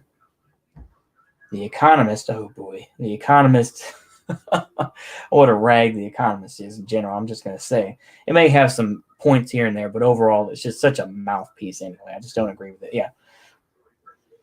I unsubscribed, I stopped my subscription to The Economist, and they have sent me, why don't you renew? Why don't you renew? They have sent me in the mail at least 5 or 6 times. I'm like, no, I don't want to have your magazine. I just did it because I wanted to do better in a class. I don't care about your magazine, Actually, I think it was I just wanted to read it online. And they're like, please sign up for our magazine. It's like, no, I don't want your magazine. On the way to her first meeting with him, she told Alan, listen, Dick, I am an AFL-CIO Democrat, and I am quite concerned that meeting Ronald Reagan. Now, it's interesting. Okay, so she was AFL-CIO. The team, okay. Even in the 1980s, because it's interesting, of course, because obviously the AFL-CIO by that point was still very much mobbed up, as far as I know. And you can agree to disagree on that. But I was like, even in the night, like I say, I need to do some more research on a lot of subjects. Like I say, I have like so many things I haven't read in the first place, and now I'm just like, holy crap! I just, Anyway, I'm just too much of a spurg. Anyway, she asked Reagan if he minded having a lifelong Democrat on his team. He replied that he himself had been a Democrat until he was 51, and in any event, he liked her way of thinking about American foreign policy. He also got him jelly beans a lot, probably. Just a little slight. Kirkpatrick was a vocal advocate of U.S. support for the military regime in El Salvador during the early years of Reagan administration. 4 U.S. churchwomen were murdered by Salvadorian soldiers in 1980. Kirkpatrick declared her unequivocal belief that the Salvadorian military army was not responsible, adding that the nuns were not just nuns. They were political activists who ought to be a little more clear about this than we actually are. Oh, boy. Oh, okay. After the release of declassified documents in the 1990s, New Jersey Congressman Robert Torricelli stated that it was now clear that while the Reagan administration was certifying human rights progress in El Salvador, they knew that the terrible truth that the Salvadoran army was engaged in a widespread campaign of terror and torture. Stronger supporters of Argentina's military dictatorship following the March 1982 invasion of the United Kingdom's Falklands Islands, which triggered the Falklands War. Argentina's General Leopoldo Galtieri. Oh, okay. And favored neutrality rather than the pro-British policy favored by Secretary of State Alexander. I've heard of Alexander Haig. I just don't know much about him. Kirkpatrick, who, according to British UN Ambassador Sir Anthony Parsons, was very mixed up with Latin American policy, even went as far as supporting the Argentina dictatorship by urging the Reagan administration to act as outlined as in the Rio Pact of 1947. A lot of the Anglos, damn Anglos. That's all I can say. The Iran-Contra affair, oh yeah, that's another thing, yeah. How much was, oof, what a mess, huh? Noam Chomsky, for example, as chief sadist in residence of the Reagan administration, and went on to criticize, well, who cares about Chomsky? I mean, Chomsky was full of crap anyway. But yeah, author Laura Schultz has argued that her policy was based on her belief that Latin Americans are pathologically violent. Ooh, better be careful. That's kind of like saying that she's racist. You gotta be careful with that. And go on to criticize that as a prejudice with no factual basis. Ambassador to the UN. Oh, really? Huh. Finished her term with a certain respect for the normative power of the United Nations as the institution whose majorities claim the right to decide for the world. Huh. Very interesting, though. I'm glad I'm reading about this, so that way I can at least understand. See, I'm trying to understand the idea. Iran-Contra wouldn't have happened if Congress gave Reagan the money he needed to fight the Sandinistas. Reagan had to do it because the U.S. Congress was cucked. Okay. Like I say, I'm just reading this to be reading it. I'm just trying to understand. Yeah. Never really thought about trans, to be honest. Oh, okay. Be stronger getting out of debt. Okay. Sandinistas were based. Yep. Yeah. All love for Ortega, right? It's Ortega, isn't it? That's anyway. Sandinistas were enemies of the U.S. Yeah. Yeah. Okay. Move all peoples of Scandinavia, and they will be white in a couple thousand years. Yeah. Sand gang. Okay. Let's see what else we got here.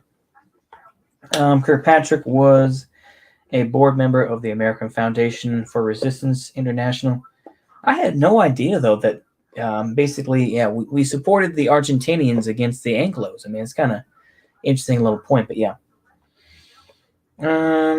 She was ambassador to the UN during the September 1st, 1983 Soviet shooting down of,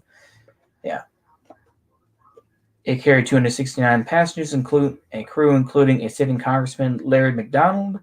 She played before the Security Council, the audio of the electronic intercept of the interceptor pilot during the attack on the Soviet Union could no longer deny its responsibility for the shoot-down.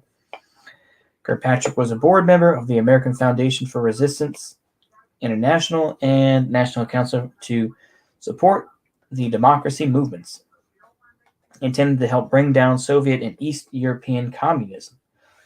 Along with Vladimir Bukovsky, Martin Coleman, and Richard Pearl, she worked to organize democratic revolutions against communism. Okay. Jade Nordlinger.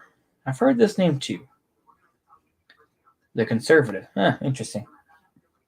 Andrei Sakharov. Yeah, this is a nuclear physicist, who didn't care for the Soviet Union. Okay. Kirkpatsky, which of you is Kirkpatsky? When others pointed to Kirkpatrick, he said, "Your name is known in every cell in the Gulag," because she had named Soviet political prisoners on the floor of the UN. Really? Huh. Kirkpatrick said she would serve only one term at the UN and step down in April 1985. Was a staunch supporter of Israel. Okay. During her ambassadorships to the UN, she considered its frequent criticism and condemnation of the Jewish state as holding Israel to a double standard, which she attributed to hostility and regarded as politically motivated. Mohammed Wabi, press director of Egypt's Information Bureau, wrote to the Washington Post, Jean Kirkpatrick was somehow consistently opposed any attempt to resolve the Arab-Israeli conflict. However, in a 1989 op-ed, Kirkpatrick warns Secretary of State James Baker and Bush not to get involved in the conflict because any intervention would fail. Interesting. Kirkpatrick frequently expressed disdain for what she perceived to be the disproportionate attention toward Israel's at the expense of others' conflict.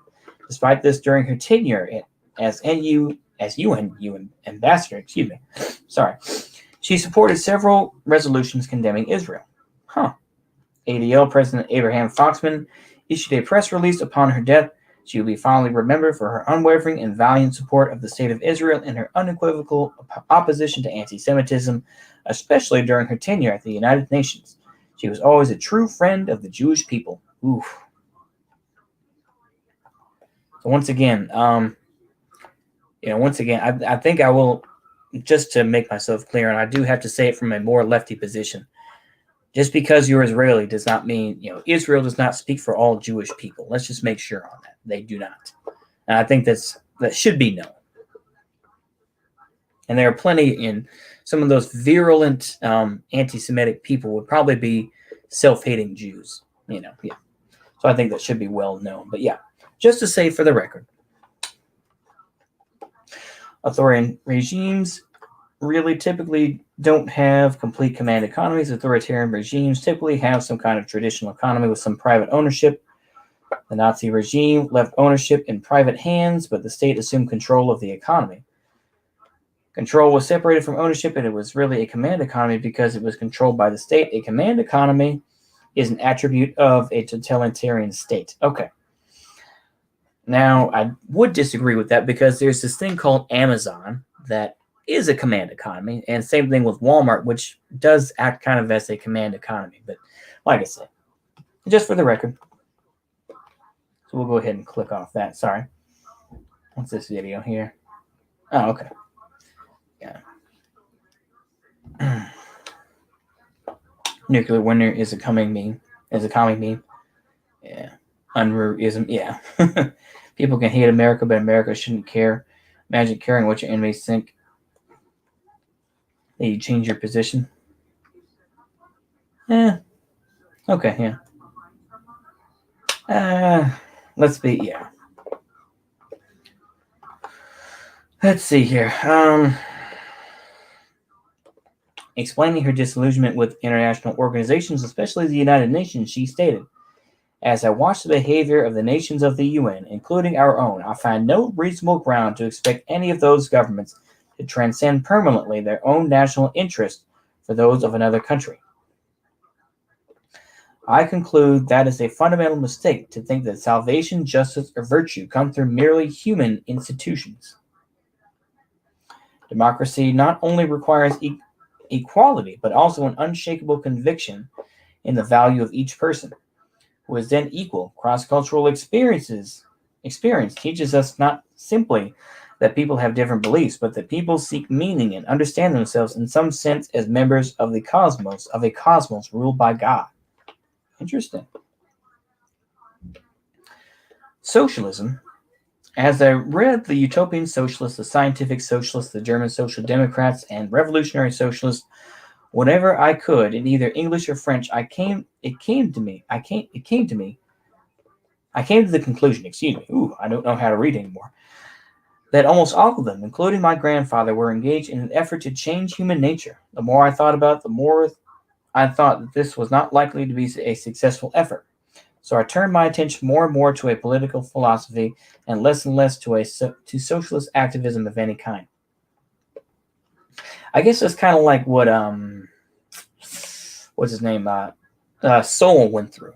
What Thomas Sowell kind of went through, because he was a Marxist as well to some point. But yeah, became Republican, a move which the Economist called her only recourse after her speech at the 1984 Republican Convention. She returned to teaching at Georgetown University, American Enterprise Institute, think tank, American Freedom Journal. Own foe was Alexander Haig, who endorsed Dole. Empower America.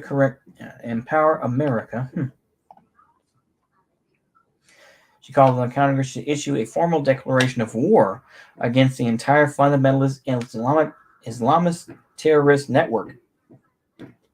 The day after the September 11th attacks, she headed to the U.S. delegations. Kirkpatrick was appointed to the board of directors of IDT Corps. What is IDT Corps? Proud of cloud communications, point of sale systems, unified communications. Oh, I have seen IDT. Okay, I had no idea. That's something I do need to look at. I'm spending forever on this, aren't I? Yeah, this is fascinating, though. I don't agree, but I think it's interesting. She married Ephron Maurice Patrick, who is a scholar and former member of the OSS. OSS, the predecessor of the CIA. OSS also worked with Klaus Barbie. I think that's an interesting point. Klaus Barbie, of course, the Butcher of Lyon, because they needed information on French agents in the French sector of Berlin. I don't know how in the world. It's like the French always get these special deals. It's like, how in the world does does France get a part of Berlin? It's just a dab on the Nordicist, I guess. We are part of your city, mon ami. I don't know, but yeah, that's why they recruited Klaus Barbie. And of course, allegedly, Klaus Barbie helped to capture Che Guevara, and that apparently, when Che was in Bolivia, apparently Klaus Barbie was there and was, helping to track him or something. Who the hell knows? But nonetheless, is that allegedly, we don't know 100%, but allegedly Klaus Barbie was involved in that. But yeah, just as a side note. And of course, then Klaus Barbie was sent to jail and all that and died in prison. But yeah, side note. Yeah. Based OSS? I don't know. OSS also helped get people like France, based France. Oh boy. I don't know. I mean, Michel Foucault. I don't know. France has produced a lot of cringe people, though. Let's be honest. You had Lazy Eye guy as well. Sartre. Foucault. There's a lot of cringe people that France produced. I mean, let's be honest. France produced a lot of cringe people. I just have to say. Let's just be honest. Yeah. But OSS, they had their issues, and of course CIA, they had their issues. But yeah, she's been diagnosed with heart disease, interred Parkland Memorial in Rockland, Maryland. 3 sons. Isn't that nice? Popular culture, Lorelei King. Reagan's Athena. But it's interesting, though, how she'll talk about the Nazi regime, and yet she married an OSS agent, of course, who helped Nazis escape and all that business. But yeah, like I say, I'm not going to... I belabored the point enough. Yeah. Anyway. Kirkpatrick Doctrine. Okay. Claimed that states in the Soviet bloc and other communist states were totalitarian regimes, while pro-Western dictatorships were merely authoritarian ones. So so this is a person that kind of set up the dichotomy or the dialectic of authoritarianism versus totalitarianism. According to Kirkpatrick, totalitarian regimes were more stable and self-perpetuating than authoritarian regimes. Well, then based totalitarianism, and thus had a greater propensity to influence neighboring states. So this just admits that the U.S. was taking an L. That's what it sounds like to me. According to Kirkpatrick, totalitarian regimes were more stable and self-perpetuating than authoritarian regimes, and thus had a greater propensity to influence neighboring states. So they were better at marketing themselves. Interesting. Kirkpatrick Doctrine was particularly influential during the administration of President Ronald Reagan. Reagan administration gave varying degrees of support to several militaristic anti-communist dictatorships, including those of Guatemala, Philippines, or Guatemala to 1985. I'll try to be fair. The Philippines to 1986 and Argentina to 1983 armed the Mujahideen.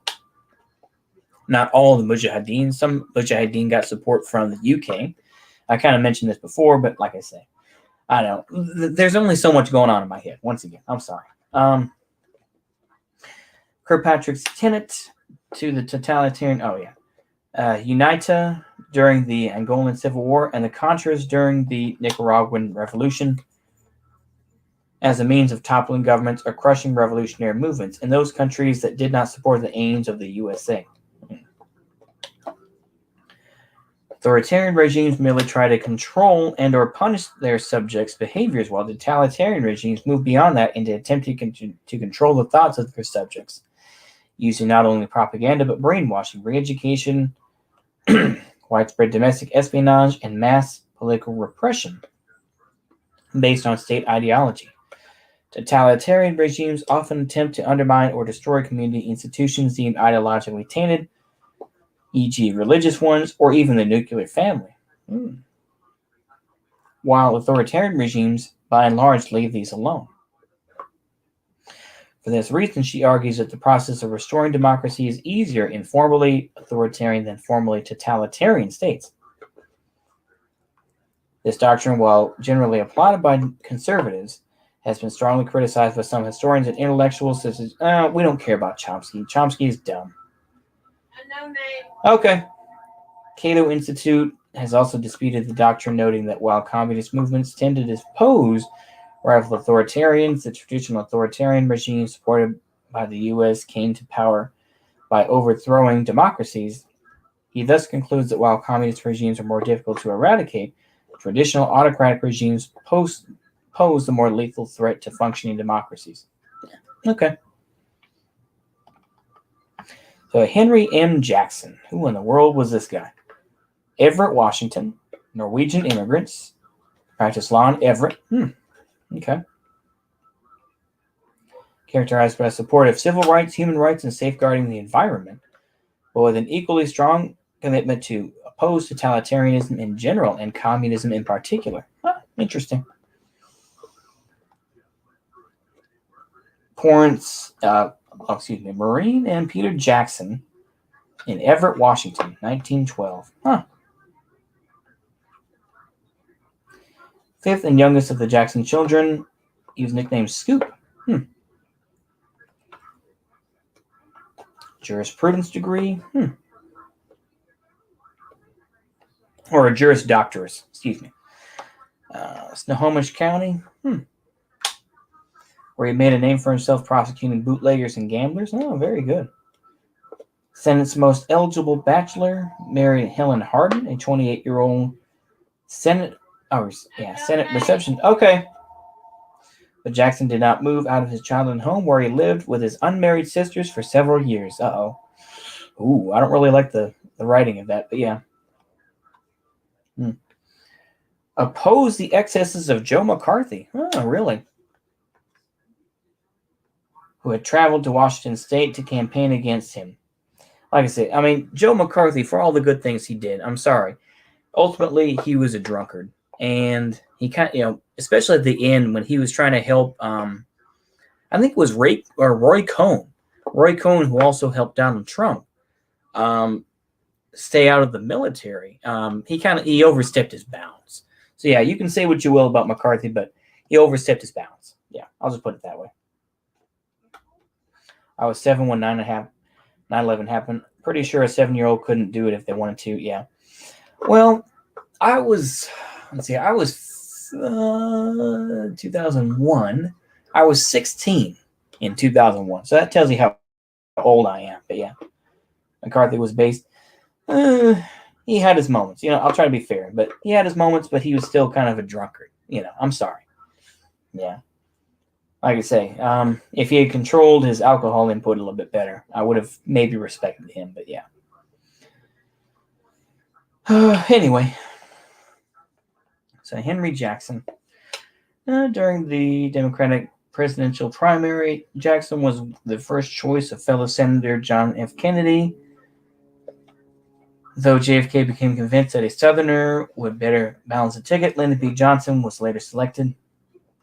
I tell you what, Lyndon B. Johnson, here's another point. Lyndon B. Johnson could slang coochie like nobody's business. That guy had game. I will tell you what, even when they were writing his biography, and there's like this young girl, he was able to smash. I was like, damn. Lyndon B. Johnson did have some game, though. I will give you that. It's like, he could slang poontang like nobody's business. But yeah, just saying as an off point. I don't really care for LBJ in a lot of ways, but once again, he was a big fan of the Cutty Sark. I'll put it that way. Yeah. Yeah. LBJ, yeah. MLK Jr. gave speech about the legacy and injustice of inequality. Chairman of Committee on Interior and Insular Affairs, which became Committee on Energy and Natural Resource in 1977. Jackson joined with fellow senators Ernest Hollings and Edward Kennedy. Yeah, Ted Kennedy, yeah. I don't like Ted Kennedy either. Like I say, he was just a screw up anyway. The Kennedys in general are not a good legacy for Irish. I'll just say that, The Kennedys were Anglos, basically. They were spiritual Anglos. But yeah, I'm just saying. Or maybe they were the truest Irishmen there were. I don't know. Depends on what take you home. For decades, Democrats who support strong international presence.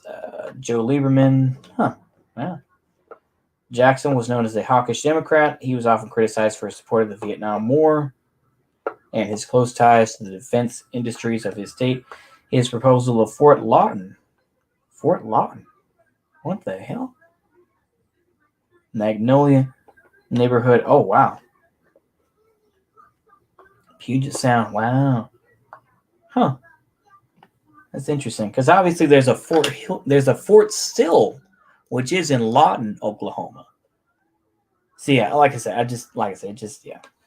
After his death, critics pointed to Jackson's support for Japanese American internment camps. Ooh, ouch. Let's not. Okay. As a reason to protest the placement of his bust at the University of Washington. Was both an enthusiastic defender of the evacuation and staunch proponent of the campaign to keep the Japanese Americans from returning to the Pacific coast after the war. Ouch. I know it was the time, but oof. As a senator from Boeing, as a whore of Boeing. Oh, wow. Really? Huh. Interesting guy, though. Interesting guy. Let's look at this Richard V. Allen next.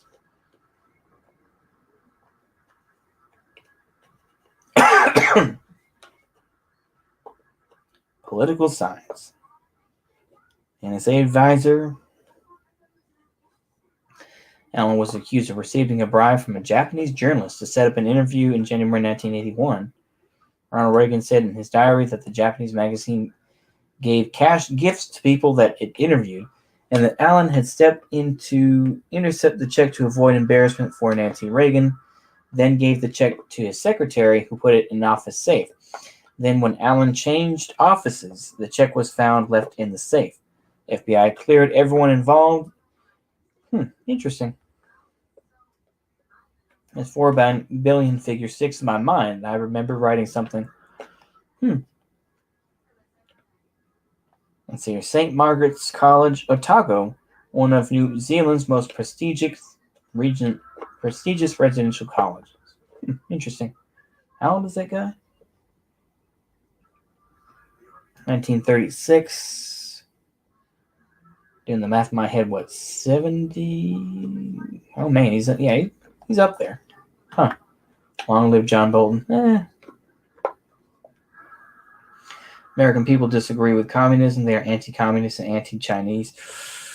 Oh boy. Okay, let's be careful. Let's be careful with what we say. Okay. Let's look at this Committee on the Present Danger, CPD. Anti-Communist Foreign Policy Interest Group.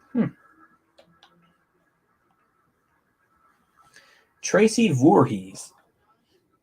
Tracy Voorhees, a relative to Jason, probably. I'm here all week, so I'm here all week, folks. So yeah, I hope you enjoy the jokes. It was privately revived March 1976. Yeah. Tracy Voorhees and Vannevar Bush. Second CPD. And then the third one. And the fourth one. The fourth iteration of the CBD, focused on China, has been criticized as promoting a revival of Red Scare politics in the United States and for its ties to conspiracy theorist Frank Gaffney and conservative activist Steve Bannon. Steve Bannon, the guy who talked about cutting off heads of people who were against Donald Trump, I believe.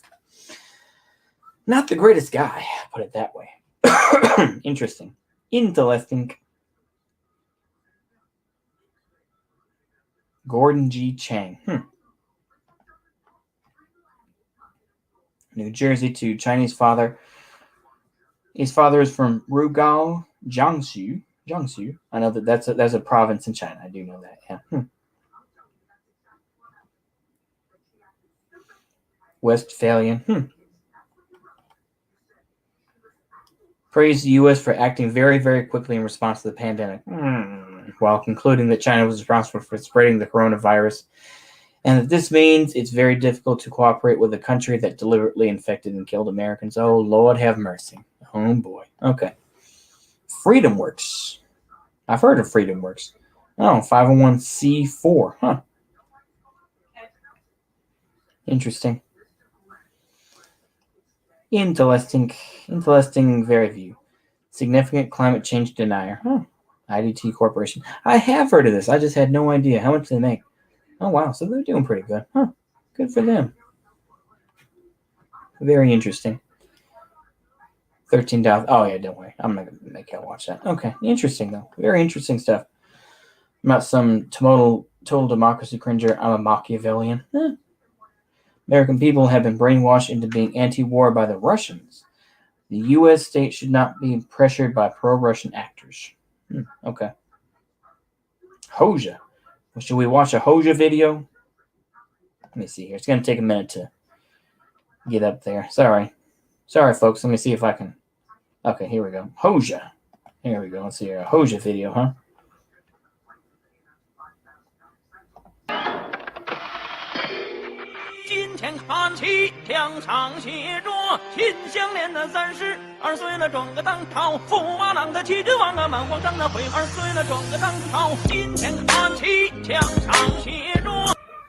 Interesting.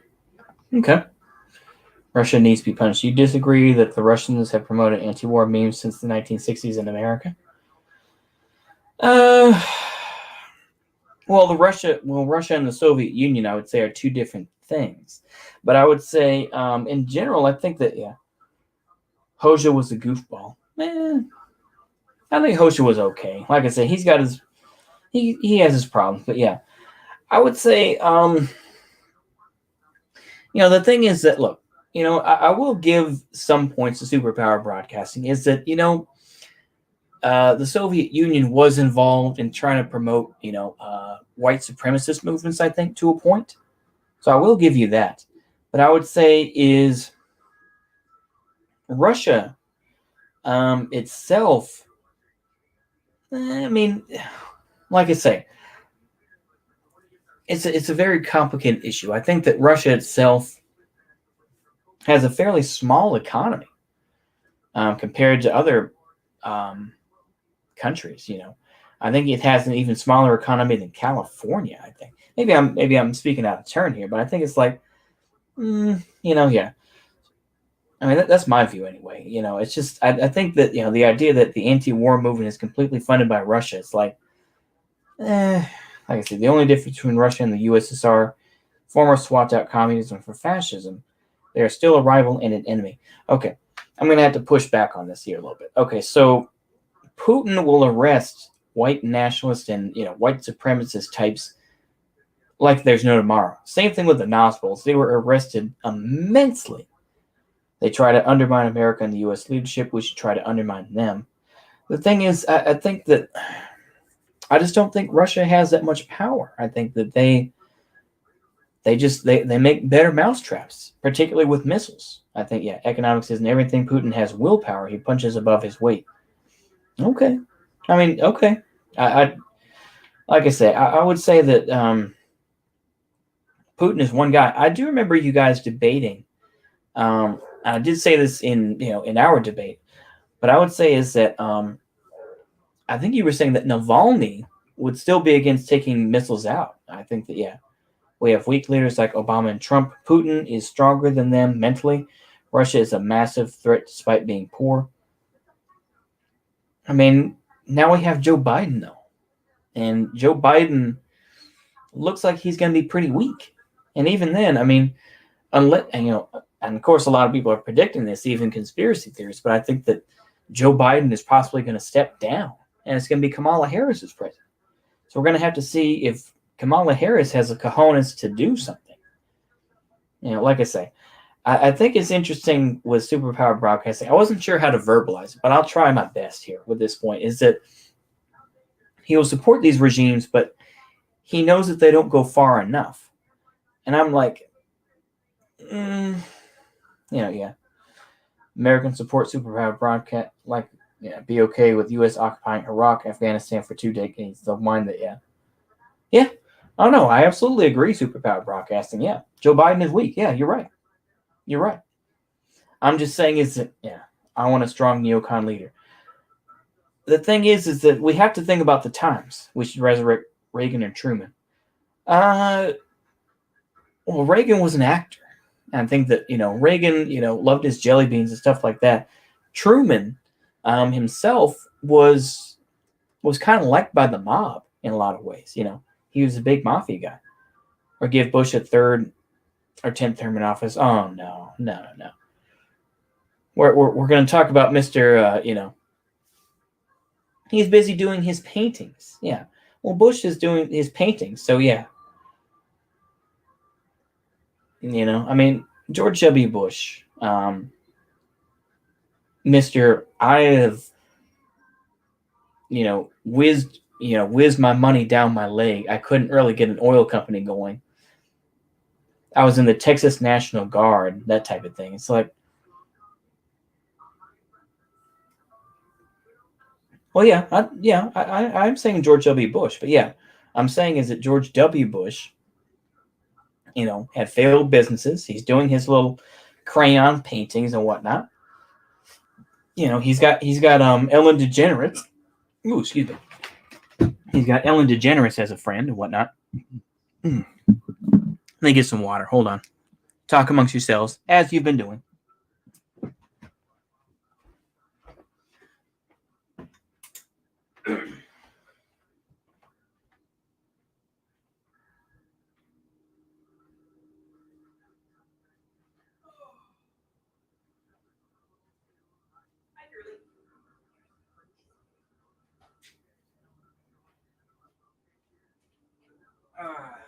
What do you want me to make for dinner? Are you still on your website? Oh, I'll finish it up in just about 10 minutes. But chicken and rice? That's what you said you were going to make. Yep, I will. I'll do it then. We might do something else. I don't know. Okay. Well, like I said, I'll finish pretty soon here. Okay, let's see what we got here. If we continue fighting these wars across the country, we're going to destroy our country. Population will be demoralized because of how many have died in it. Yep. You let the deep state take power for once. I wish the deep state was real.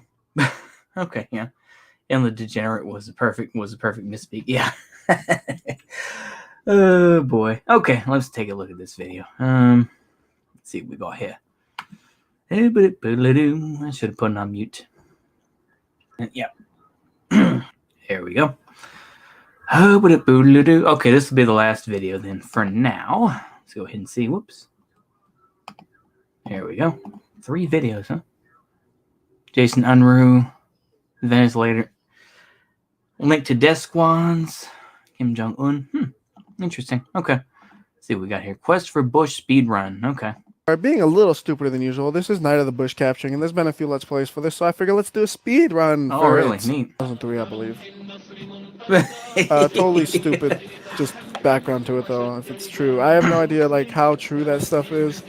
Really, I can't find anything that says yes or no, this is true. Huh. So it's just like, whatever. So right now, there we go. We just picked up a red key, and just in case, I'm grabbing a health pack right there. Slows me down just a bit. Yeah, he just wrecked my shit. Go slow up here so we can grab the... Screwed up. I died. Yeah, I actually died on easy. Now, when I reloaded it, sadly... Huh. Neat game. 2 tries at this because I screwed up because the first... Pretty funny. All right. I'm going to roll out, remember. Okay. That sounds good, Superpower Broadcasting. Have a good one. Yep. That's fine. Yep. Watch Uncle Ho new vid. Yeah, let's go ahead and watch Uncle Ho's new video. Let's go ahead and do that. That'll be the last thing that we turn on. As I do have to make dinner here pretty soon. So oops, sorry. Wrong thing. Wrong thing. There we go. People's Navy of Vietnam.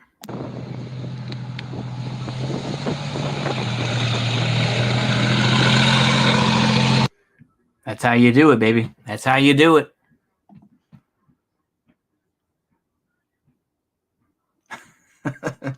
There you go. Al-Qaeda game. Yeah.